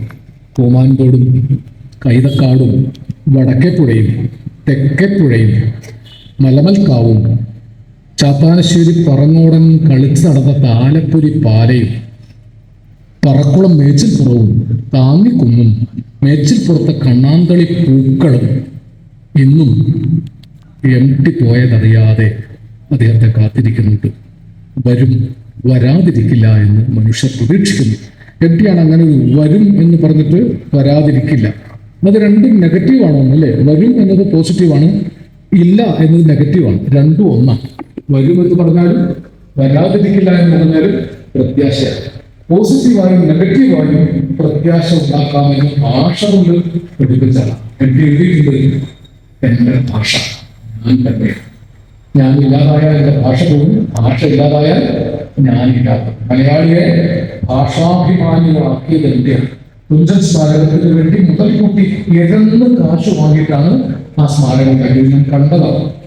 നീലാബല്ല കൃഷ്ണനോട് സംഭാവന ചോദിച്ചപ്പോൾ ഇൻകം ടാക്സ് എക്സംഷന് വകുപ്പില്ലെങ്കിൽ തരാൻ പറ്റില്ല എന്ന് കൃഷ്ണനായിരുന്നു. വലിയ പ്രമാണിയാണ് നീലാബത്തിന്റെ മുതലാളി.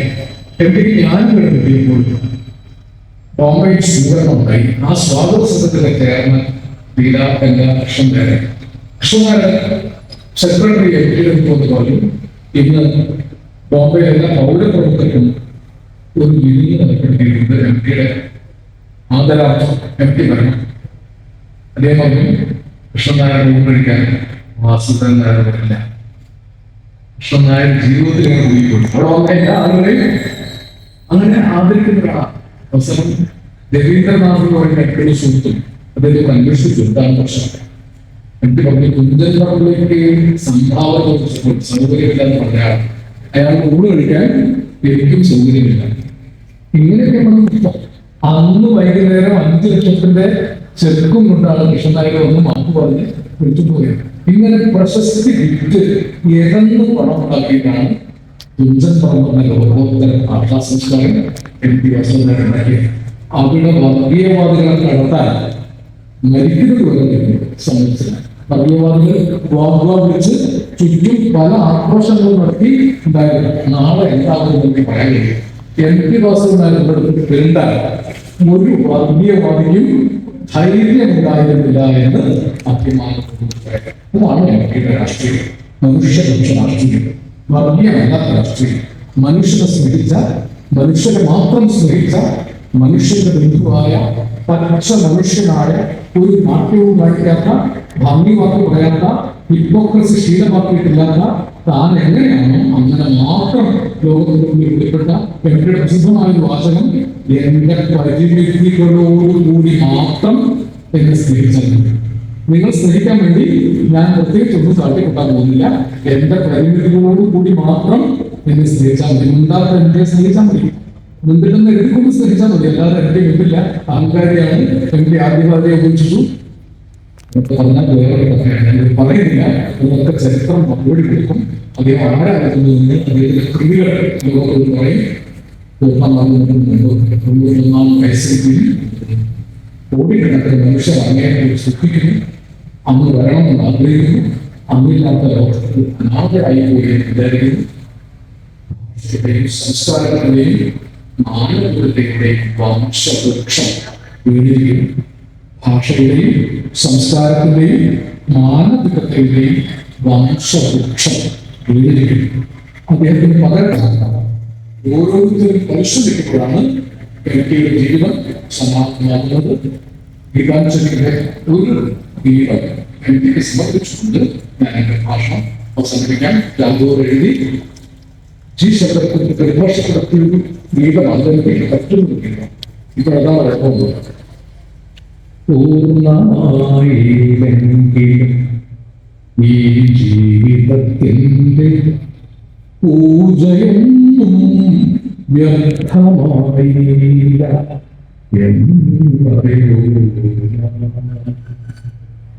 പൂർണ്ണമായില്ലെങ്കിലും ജീവിതത്തിന്റെ ആ പൂജയൊന്നും വ്യർത്ഥമായില്ലെന്നറിയൂ ഞാൻ. പൂവിരിയും മുമ്പ് തന്നെ പൂവിയിൽ വീണാകിലും പുഴകൾ മരുവിൽ കുവറ്റിമാഞ്ഞാലും അവ മുഴുവൻ വ്യർത്ഥമായി എന്നറിയൂ ഞാൻ. ജീവിതത്തിൽ ഒന്നുമേ വിഫലം ആയിപ്പോയി എന്നറിയൂ ഞാൻ.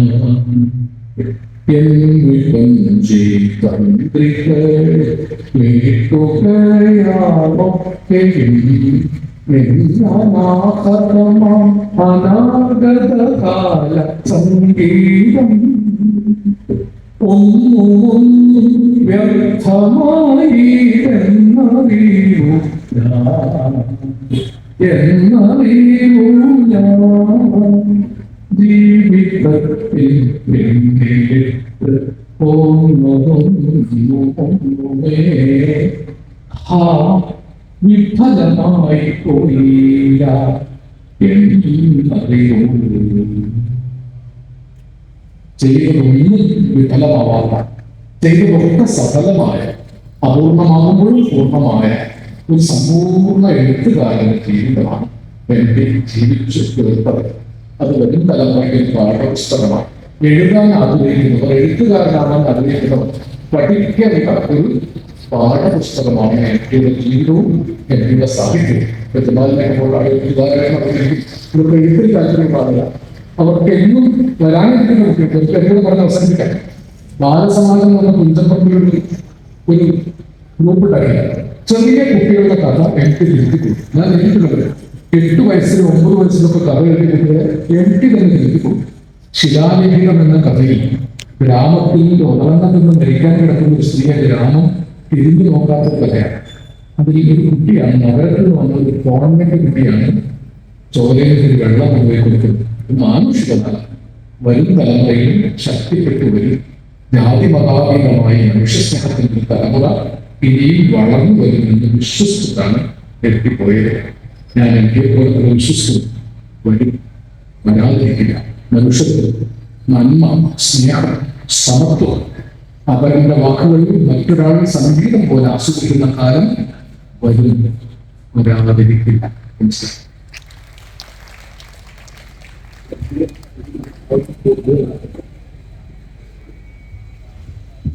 പ്രിയമുള്ളവരായ വി മോഹനേഷ് ആത്മാണ് അദ്ദേഹം. ഇന്ന് MTയുടെ സിനിമ പെരുന്തച്ചനും അതുപോലെ തന്നെ നിർമാല്യം PO നമ്മുടെ മുഹമ്മദ് കുട്ടിക്ക അവിടെ എത്തിയിട്ടുണ്ടായിരുന്നു, ഡയറക്ടർ പെരുമുക്കുള്ള. അദ്ദേഹം 2 വാക്ക് സംസാരിച്ച് അതിൻ്റെ പ്രദർശനവും ഒപ്പം നമ്മുടെ നാട്ടിലെ പ്രിയപ്പെട്ട ഗായകരുടെ പാട്ടും ഒക്കെ ഈ വേദിയിൽ ഉണ്ടായിരിക്കുന്നതാണെന്നും കൂടി അറിയിക്കുകയാണ്. കോൺസ്റ്റന്റിനെ സ്നേഹപൂർവ്വം ക്ഷണിക്കുന്നു.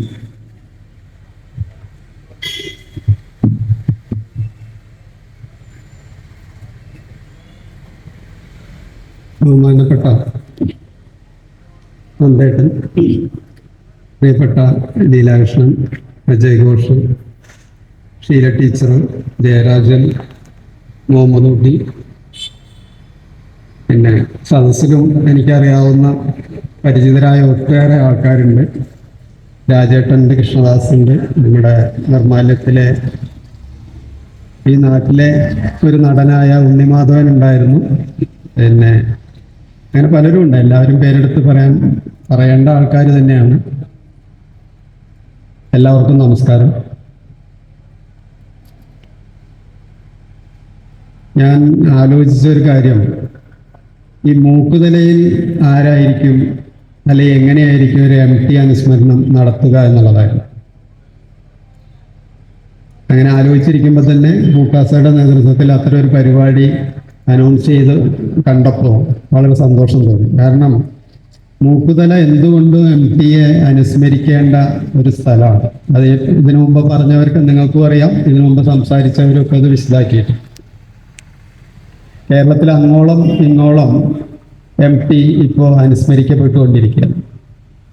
അപ്പോൾ തീർച്ചയായിട്ടും മൂക്കുതല പോലുള്ള ഒരു സ്ഥലത്തിന് MTയെ അനുസ്മരിക്കാനുള്ള ഒരുപാട് കാരണങ്ങളുണ്ട്. മൂക്കുതല എന്ന് പറയുന്ന പുതിയ മൂക്കുതലയെ ഇന്ന് ചരിത്രത്തിൽ രേഖപ്പെടുത്തിയത്, അങ്ങനെ തന്നെ നമുക്ക് പറയാം, ചരിത്രത്തിൽ രേഖപ്പെടുത്തിയത് അല്ലെങ്കിൽ അഭ്രപാളികളിൽ രേഖപ്പെടുത്തിയത് നിർമാല്യം എന്ന സിനിമയാണ്. അത് ചെയ്തത് MT ആണ്. അതെല്ലാവർക്കും അറിയാവുന്ന കാര്യം. ഈ സന്ദർഭത്തിൽ ഞാൻ ഓർക്കുന്നത്, ഏകദേശം 20 വർഷം മുമ്പ്, അതായത് 2006 19 വർഷം മുമ്പ് ഇതേ സ്ഥലത്ത് വെച്ചാണ് നിർമാല്യത്തിൻ്റെ ഒരു പ്രദർശനം നടന്നത്. രാജേട്ടനൊക്കെ ഉണ്ട് അവിടെ. ഈ സ്ഥലത്ത് അന്ന് സ്കൂളിൻ്റെ ഒരു കോമ്പൗണ്ടിൻ്റെ ഭാഗമാണ് ഈ സ്ഥലം. അപ്പോൾ 1973 ഈ സിനിമ വന്നതിന് ശേഷം ഒരു 2-3 കൊല്ലം കേരളത്തിൽ വളരെ ഹിറ്റായി ഓടിയൊരു സിനിമയാണ്. കാരണം ദേശീയ അവാർഡൊക്കെ കിട്ടി. സ്വയംവരത്തിന് ശേഷം, ചെമ്മീന് ശേഷം, പിന്നെ സ്വയംവരത്തിന് ശേഷം അടുത്ത വർഷം ദേശീയ അവാർഡ് കിട്ടി. PJ ആന്റണി ഭരത് അവാർഡ്, മലയാളത്തിൽ ആദ്യമായി ഭരത് അവാർഡ് കിട്ടി. അതൊക്കെ കഴിഞ്ഞോടുകൂടി ഈ സിനിമ വളരെ ശ്രദ്ധിക്കപ്പെടുകയും കേരളത്തിൽ അങ്ങോളം ഇങ്ങോളം പ്രദർശിപ്പിക്കപ്പെടുകയും ഒക്കെ ചെയ്തു. പക്ഷേ 2-3 കൊല്ലം, അന്നത്തെ ഈ സെല്ലുലോയിഡ് സിനിമകളുടെ രീതിയാണ് അത്. 2-3 കൊല്ലമൊക്കെ തിയേറ്ററിൽ ഓടും. ഇപ്പോഴത്തെ സിനിമ അത്ര പോലും ഓടുന്നില്ല. ഒരാഴ്ച അല്ലെങ്കിൽ 2 ആഴ്ച കഴിഞ്ഞാൽ അത് നേരെ OTT-യിലേക്ക് പോകും. അന്നത്തെ സിനിമകളൊക്കെ സെല്ലുലോയിഡ് രൂപത്തിൽ എവിടെയെങ്കിലുമൊക്കെ സൂക്ഷിച്ചു വെക്കും, പിന്നീട് അത് നശിച്ചു പോകും. അങ്ങനെ 2006 ഈ സിനിമ പ്രദർശിപ്പിക്കണമെന്ന് ആഗ്രഹിച്ചപ്പോൾ ഇതിൻ്റെ കോപ്പി എവിടെയും കിട്ടാനില്ല. അങ്ങനെ വളരെ കഷ്ടപ്പെട്ടാണ് ഒരു കോപ്പി സംഘടിപ്പിച്ച് അതന്ന് കോഴിക്കോടൊക്കെ കൊണ്ടുപോയി അന്നത്തെ ഒരു ടെക്നോളജിയൊക്കെ ഉപയോഗിച്ച് ലേസർ ക്ലീനിങ് ഒക്കെ നടത്തിയിട്ടാണ് അന്ന് ഇവിടെ പ്രദർശിപ്പിച്ചത്. അപ്പോൾ അന്ന് അതിൽ അഭിനയിച്ച ഉണ്ണിമാധവൻ, ഇതിൻ്റെ തൊട്ടടുത്ത് താമസിക്കുന്ന ഒരു ചക്കിയെടുത്തി, പാറുക്കുട്ടിയെടുത്തിയൊക്കെ ഉണ്ട്. അവരൊക്കെ അന്ന് ഇവിടെ വന്നിട്ടാണ് ആ സിനിമ ആദ്യമായിട്ട് കണ്ടത്. അവർ നമ്മളിപ്പോൾ ഇന്ന് കാണാൻ പോകുന്ന ഡോക്യുമെൻ്ററിയിലൊക്കെ അവർ അഭിനയിക്കുന്നുണ്ട്. അപ്പോൾ ഈ ചക്കിയെടുത്തിയും പാറുക്കുട്ടിയെടുത്തിയൊക്കെ ആരാണെന്ന് ഒരുപക്ഷെ അവരെ അറിയാത്തവർക്ക് മനസ്സിലാക്കാനുള്ള ഒരു അവസരം. ഇതിന് തൊട്ടടുത്താണ്, സ്കൂളിൻ്റെ പിന്നിലാണ് അവർ താമസം. അപ്പോൾ അങ്ങനെ ആ ഒരു സിനിമ പ്രദർശിപ്പിച്ച ഒരു സ്ഥലത്ത് നിന്നാണ് നമ്മൾ ഇന്ന് സംസാരിക്കുന്നത്. നേരത്തെ നന്ദേട്ടനും ലീലാക്ഷനൊക്കെ പറഞ്ഞ പോലെ വ്യക്തിപരമായി MT-യുമായുള്ള അടുപ്പങ്ങളൊന്നും പങ്കുവയ്ക്കാനില്ലാത്ത ഒരാളാണ്. നന്ദേട്ടനാണെങ്കിൽ ഔദ്യോഗികമായും അല്ലാതെയും തുഞ്ചസ്മാരക സമിതിയുടെ സെക്രട്ടറി എന്നുള്ള നിലയ്ക്ക്, MLA എന്നുള്ള നിലയ്ക്കൊക്കെ അദ്ദേഹം തിരൂർക്കാരനും കൂടിയാണല്ലോ. ആ നിലയ്ക്കൊക്കെ MT-യായി വളരെ അടുത്ത് ഇടപഴകിയ ഒരാളാണ്. ലീലാക്ഷനാണെങ്കിൽ വളരെ ഒരു ചെറുപ്പകാലം മുതൽ, ഒരു യൗവന കാലം മുതൽ, എഴുത്ത് ആരംഭിച്ച മുതൽ എന്നൊക്കെ പറയാം MT-യുടെ ഒപ്പം അനുയാത്ര ചെയ്ത ഒരാൾ എന്ന് പറയാം. എഴുത്തിൻ്റെയും ജീവിതത്തിൻ്റെ MT വാസ്തവത്തിൽ ഇടപെട്ട എല്ലാ മേഖലയിലും തനതായ ഒരു വ്യക്തിത്വം, ഒരു ഐഡന്റിറ്റി, ഒരു കയ്യൊപ്പ് ചാർത്തിയ ഒരാളാണ്. അദ്ദേഹം ഇടപെട്ട ഏത് രംഗത്തും അനുസരിച്ച്, ഇപ്പം നോവലിൻ്റെ രംഗത്താണെങ്കിൽ അതുണ്ട്, അദ്ദേഹത്തിൻ്റെ ഒരു ഭാഷ ഉണ്ട്. MT-യുടെ നോവൽ എന്ന് പറഞ്ഞാൽ നമ്മൾ അങ്ങനെ തന്നെയാണ് കാണുന്നത്. സിനിമയിൽ MT 1967 മുറപ്പെണ്ണ് എന്ന സിനിമയ്ക്ക് തിരക്കഥ എഴുതിക്കൊണ്ടാണ് MT സിനിമയിൽ വരുന്നത്. അതുവരെ തിരക്കഥ എന്ന് പറയുന്ന ഒരു സാഹിത്യ രൂപം സിനിമക്കാർക്ക് പോലും അറിയില്ലായിരുന്നു. അങ്ങനെ ഒരു തിരക്കഥ എന്ന് പറയുന്ന ഒരു കാര്യം ഇതിന് ആവശ്യമുണ്ടെന്ന് പോലും അറിയില്ല. സിനിമയ്ക്ക് വേണ്ട, യഥാർത്ഥത്തിൽ ആദ്യത്തെ സിനിമയുടെ തിരക്കഥയൊക്കെ തയ്യാറാക്കിയത് ഉറൂബാണ്. ഇപ്പോഴാണ് നമ്മളത് ഓർക്കുന്നത്. നീലക്കുയിൽ എന്ന സിനിമയുടെ തിരക്കഥ തയ്യാറാക്കുന്ന ഒരാൾ ഉറൂബാണ്. പക്ഷെ എന്നാലും തിരക്കഥയ്ക്ക് ഒരു ഐഡന്റിറ്റി ഉണ്ടാക്കി കൊടുത്തത് MT-യാണ്. അതിനുശേഷമാണ് തിരക്കഥ എന്ന് പറയുന്നത് പ്രധാനപ്പെട്ട ഒരു സാഹിത്യ രൂപമാണെന്നുള്ളതും അത് സിനിമയെ വലിയ രീതിയിൽ സ്വാധീനിക്കും എന്നുള്ളതും മലയാളികൾ തിരിച്ചറിയും. അതോടൊപ്പം MT ഒന്നുകൂടി ചെയ്തു. ഈ വള്ളുവനാടൻ ഭാഷ പിന്നീടൊക്കെ പുച്ഛിക്കപ്പെട്ടതാണെങ്കിൽ പോലും വള്ളുവനാടൻ ഭാഷ എന്ന് പറയുന്ന ഒരു സംസാര ഭാഷയ്ക്ക്, അതുവരെയൊക്കെ അച്ചടി ഭാഷയിൽ, ചെമ്മീനിലും നീലക്കുയിലും ഒക്കെ നമുക്കത് കാണാം, അച്ചടി ഭാഷയിലാണ് സംസാരിക്കുക. അതൊന്ന് മാറി ഒരു ഗ്രാമീണ ഭാഷയിലേക്ക് സിനിമയെ കൊണ്ടുവന്നതും MT-യാണ്. പിന്നീട് MT-യുടെ തിരക്കഥ എന്ന് പറഞ്ഞാൽ ഒരു മിനിമം ഗ്യാരണ്ടി ഉള്ള തിരക്കഥയാണ്. MT-യുടെ തിരക്കഥയാണെങ്കിൽ പടം എത്ര മോശമായാലും ഒരു മിനിമം മുടക്കുമുതൽ തിരിച്ചു കിട്ടും എന്നുള്ളൊരു സ്ഥിതി ഉണ്ടായിരുന്നു. അപ്പൊ അങ്ങനെയാണ് ഈ നിർമ്മാല്യത്തിലേക്ക് MT എത്തുന്നത്. അതിനു മുമ്പ് ഓളവും തീരത്തിന്റെ തിരക്കഥ അദ്ദേഹം തന്നെയാണ്. അത് മലയാള സിനിമയിൽ 1970 ഏറ്റവും പ്രധാനപ്പെട്ട ഒരു സിനിമയാണ്. സമാന്തര സിനിമ എന്ന് പറയുന്ന മലയാള സിനിമയുടെ പുതിയ മാറ്റത്തിന് തിരികൊളുത്തിയ ഒപ്പം നിന്നൊരാൾ. അദ്ദേഹത്തിൻ്റെ കുടുംബാംഗങ്ങൾ, ക്ഷേത്രത്തിലെ പൂജാരി, പിന്നെ ക്ഷേത്രം ട്രസ്റ്റിയായ നമ്പൂതിരി, ഇവരൊക്കെ ദൈവത്തെ തള്ളി പറഞ്ഞപ്പോഴും വെളിച്ചപ്പാട് ഒറ്റയ്ക്ക് നിന്നിട്ടാണ് അതിനെ എതിർത്തത്. പക്ഷെ അവസാനം വെളിച്ചപ്പാടിനും ഒരു നിർണായക ഘട്ടത്തിൽ അതിൽ നിന്ന് മാറേണ്ടി വന്നു എന്നുള്ളതാണ്. അത് ആ സിനിമയും കഥയും തമ്മിലുള്ള ഒരു വ്യത്യാസത്തെക്കുറിച്ച് ഞാൻ സൂചിപ്പിച്ചു എന്ന് മാത്രമേ ഉള്ളൂ. എന്തായാലും ഞാൻ കൂടുതൽ സംസാരിക്കുന്നില്ല. ഈ നിർമ്മാല്യത്തെക്കുറിച്ച് നമ്മൾ ഡോക്യുമെൻ്ററി കാണുമ്പോൾ നമുക്ക് മനസ്സിലാവും. അത് സംവിധാനം ചെയ്ത മമ്മൂട്ടിയാണ് ഇവിടെ ഇരിക്കുന്നത്. മമ്മൂട്ടി അതിനെക്കുറിച്ച് ചെറുതായി സൂചിപ്പിക്കും എന്നുള്ളതുകൊണ്ട് ഞാൻ ആ വിഷയത്തിലേക്ക് കടക്കുന്നത്. പക്ഷേ ഒരു കാര്യം സൂചിപ്പിക്കാനുള്ളത്, മമ്മൂട്ടിയുടെ ഒരു വലിയ താല്പര്യം കൊണ്ടാണ് ആ സിനിമ ഉണ്ടായത്. നിർമ്മാല്യം ഷൂട്ടിംഗ് നടക്കുമ്പോൾ മൂക്കുതല സ്കൂളിൽ പഠിക്കുന്ന മമ്മൂട്ടി സ്ഥിരമായി ഇവിടെ വന്ന് ഷൂട്ടിംഗ് കാണുമായിരുന്നു. ഇതൊന്നും മുഹമ്മദ് കുട്ടി പറയില്ല എന്നുള്ളതുകൊണ്ടാണ് ഞാൻ പറയുന്നത്. അപ്പൊ മുഹമ്മദ് കുട്ടിയുടെ ഒരു ആഗ്രഹം എന്തെങ്കിലും MT പോലെ ഒരു സംവിധായകനം ആവണം എന്നുള്ളതായിരുന്നു. പിന്നീട് മുഹമ്മദ് കുട്ടി അടൂരിന്റെ ശിഷ്യനായി സിനിമയുടെ അസിസ്റ്റന്റ് ഡയറക്ടറും എഡിറ്ററും ഒക്കെ ആയി പ്രവർത്തിച്ചു. അതിനുശേഷം മുഹമ്മദ് കുട്ടി 1-2 സിനിമകൾ സീരിയലുകൾ സംവിധാനം ചെയ്തു. സ്കൂൾ ഡയറി, നിങ്ങൾ ഇതിലിരിക്കുന്ന കുറച്ച് പ്രായമായവർ കണ്ടു കാണും, ദൂരദർശനിലൊക്കെ വന്ന സ്കൂൾ ഡയറി, സുൽത്താൻ വീട്, പിന്നെ ചന്ദ്രമേനോന്റെ ഇന്ദുലേഖ പിന്നീട് സിനിമയും ഇതൊക്കെ ചെയ്ത മുഹമ്മദ് കുട്ടിയാണ്. പക്ഷെ മുഹമ്മദ് കുട്ടി ഇവിടെ ആർക്കും അറിയില്ല. ഇങ്ങനൊരു സംവിധായകൻ നമ്മുടെ നാട്ടിൽ ജീവിച്ചിരിപ്പുണ്ട് എന്ന് ആർക്കും അറിയില്ല. അതുകൊണ്ടാണ് ഞാൻ മുഹമ്മദ് കുട്ടിയെ കുറിച്ച് കുറച്ചൊന്ന് വാചാലമായി സംസാരിച്ചത്. അതുപോലെ ജയരാജൻ അവിടെ ഇരിക്കുന്നുണ്ട്. 2006 ഇവിടെ നടത്തിയ പ്രദർശനത്തെ കുറിച്ച് ഞാൻ പറഞ്ഞല്ലോ. അന്ന് ഈ നാട്ടിൽ മുഴുവൻ നടന്ന് നാട്ടുകാരെ മുഴുവൻ വിളിച്ചു വരുത്തുകയും അതിലെ നടീനടന്മാരെയൊക്കെ ഇവിടെ എത്തിക്കുകയും ചെയ്തതിന് വലിയ പങ്ക് വഹിച്ച ഒരാളാണ് ജയരാജൻ. ഇപ്രാവശ്യം ഈ സിനിമ ഷൂട്ട് ചെയ്യാനും നമ്മുടെ പാറുകുട്ടിയെടുത്തി ചക്കിയെടുത്തിയൊക്കെ തേടി പിടിച്ച് വേറെ 1-2 പേര് കൂടിയുണ്ട് തേടി പിടിച്ച് എത്തിച്ചതിൽ വലിയ പങ്ക് വഹിച്ച ഒരാളാണ് ജയരാജൻ. അപ്പോൾ ഈ നിർമ്മാല്യം എന്ന് പറയുന്ന സിനിമയും അതുമായി ബന്ധപ്പെട്ട കാര്യങ്ങളും ഈ നാടുമായി പല രീതിയിലും ബന്ധപ്പെട്ടതാണ്. അതുമായി അതിൽ അഭിനയിച്ചവരിവിടെ ഉണ്ട്, ചെറിയ തോതിലാണെങ്കിലും. പിന്നെ അതുമായി പല രീതിയിലും ബന്ധപ്പെട്ടവരുണ്ട്. കഴിഞ്ഞ 20 കൊല്ലമായിട്ട് വാസ്തവത്തിൽ ഇപ്പം ഞാനും ഫിലിം സൊസൈറ്റി മുഹമ്മദ് കുട്ടിയൊക്കെ ഇതിൻ്റെ പിന്നാലെ തന്നെ ഉണ്ട്. ഈ പ്രദർശനത്തിന് ശേഷം അതിനെക്കുറിച്ചൊരു സെമിനാർ നടത്തി കുറച്ച് ലേഖനങ്ങളായിട്ട് പ്രസിദ്ധീകരിച്ചു. അതൊരു പുസ്തകമായിട്ട് പിന്നീട് വന്നു. നിർമ്മാല്യത്തെക്കുറിച്ച് മലയാളത്തിൽ ഉണ്ടാകുന്ന ആദ്യത്തെ പുസ്തകമാണ് നിർമ്മാല്യം വെളിച്ചപ്പെട്ട കാലം എന്നുള്ള പേരിൽ. ചിന്തയാണ് അത് പബ്ലിഷ് ചെയ്ത്. അപ്പൊ ഇതൊക്കെ നിർമ്മാല്യവുമായി ബന്ധപ്പെട്ട് നടക്കുന്നുണ്ട്. കഴിഞ്ഞ ഒരു 10-20 കൊല്ലമായി ഇതിൻ്റെ ഒരു തുടർച്ച എന്നുള്ള നിലയ്ക്ക് നിരവധി പ്രവർത്തനങ്ങൾ നടത്തിയ പലരും ഇവിടെ ഇരിക്കുന്നുണ്ട്. അപ്പം അതിൻ്റെ ഒരു തുടർച്ചയായിട്ടാണ് ഈ നവതി അദ്ദേഹത്തിൻ്റെ 90-ാം വർഷത്തിൽ നിർമ്മാല്യത്തിൻ്റെ 50-ാം വർഷത്തിൽ ഇങ്ങനെ ഒരു ഡോക്യുമെൻ്ററി ചിത്രാനുഭവങ്ങളിലേക്ക് പരിവർത്തിപ്പിക്കുമ്പോഴാണ് ഒരു എഴുത്തുകാരനുണ്ടാവുന്നത്. MT അതാണ് ചെയ്യുന്നത്. അത് തൻ്റെ കുടുംബത്തെക്കുറിച്ച് തൻ്റെ സമൂഹത്തെക്കുറിച്ചുള്ള വളരെ വ്യക്തിപരമെന്ന് നമുക്ക് തോന്നാവുന്ന കാര്യങ്ങളാണ് അദ്ദേഹം എഴുതിയത്. വളരെ സ്നേഹത്തോടു കൂടി 2 വാക്ക് സംസാരിക്കാൻ ക്ഷണിക്കുന്നു. ഞാൻ സിനിമയിൽ വരാനുണ്ടായ അടിസ്ഥാന കാരണം ശ്രീ MT വാസുദേവനാണ്.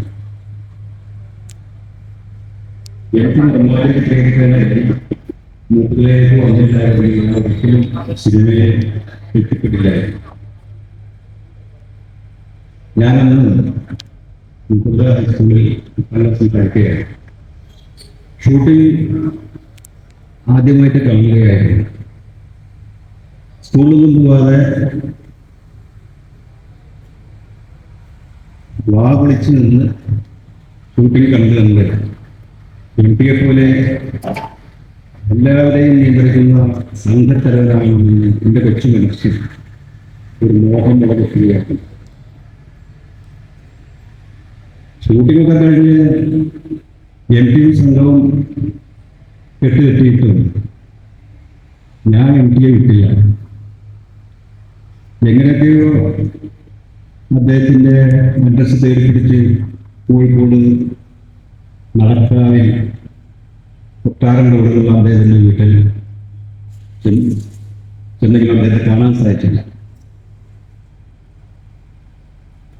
അന്ന് തന്നെ കോഴിക്കോട് നഗരത്തിൽ MTയും സുകുമാര വഴിക്കോടും MT മുഖമൊക്കെ ചേർന്ന് അങ്ങേ തപ്പിയെടുക്കാൻ അതിലുണ്ടായിരുന്നു.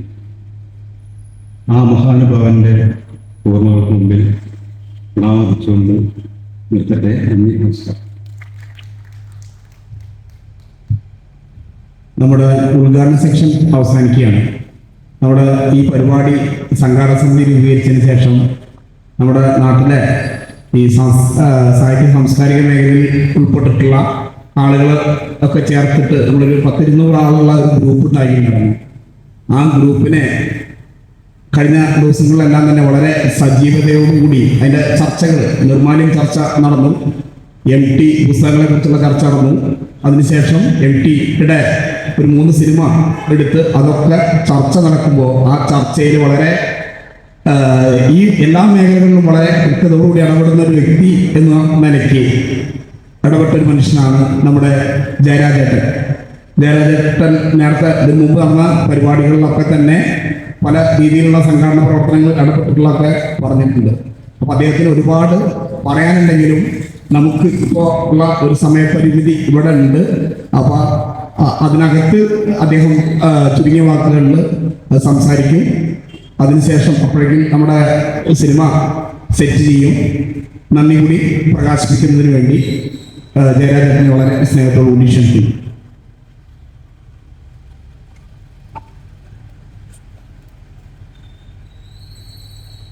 വേദിയിൽ സദസ്സിലിരിക്കുന്ന എനിക്ക് ഏറ്റവും വേണ്ടപ്പെട്ടവരായിട്ടുള്ള എൻ്റെ സുഹൃത്തുക്കളെ,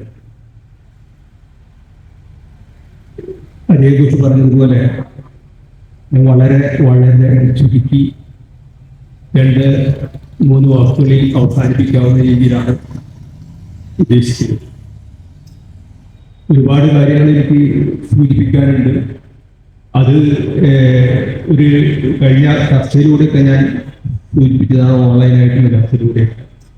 ഈ പറഞ്ഞ നിർമ്മാല്യത്തിൻ്റെ ഷൂട്ടിങ്ങുമായിട്ട് ബന്ധപ്പെടുത്തിയിട്ട് ആദ്യാവസാനം ഷൂട്ടിംഗ് കഴിയുന്നത് വരെ ആദ്യാവസാനം ഇതെല്ലാം നോക്കിക്കണ്ട് മനസ്സിലേക്ക് ആവാഹിച്ചെടുത്തിട്ടുള്ള ഒരാളാണ്. അതിൻ്റെയൊക്കെ അനന്തരഫലം എന്നുള്ള രൂപത്തിൽ കൂടി ആയിരിക്കാം എനിക്കും ഒരു ചെറിയ സിനിമ ചെയ്യാൻ കഴിഞ്ഞത്.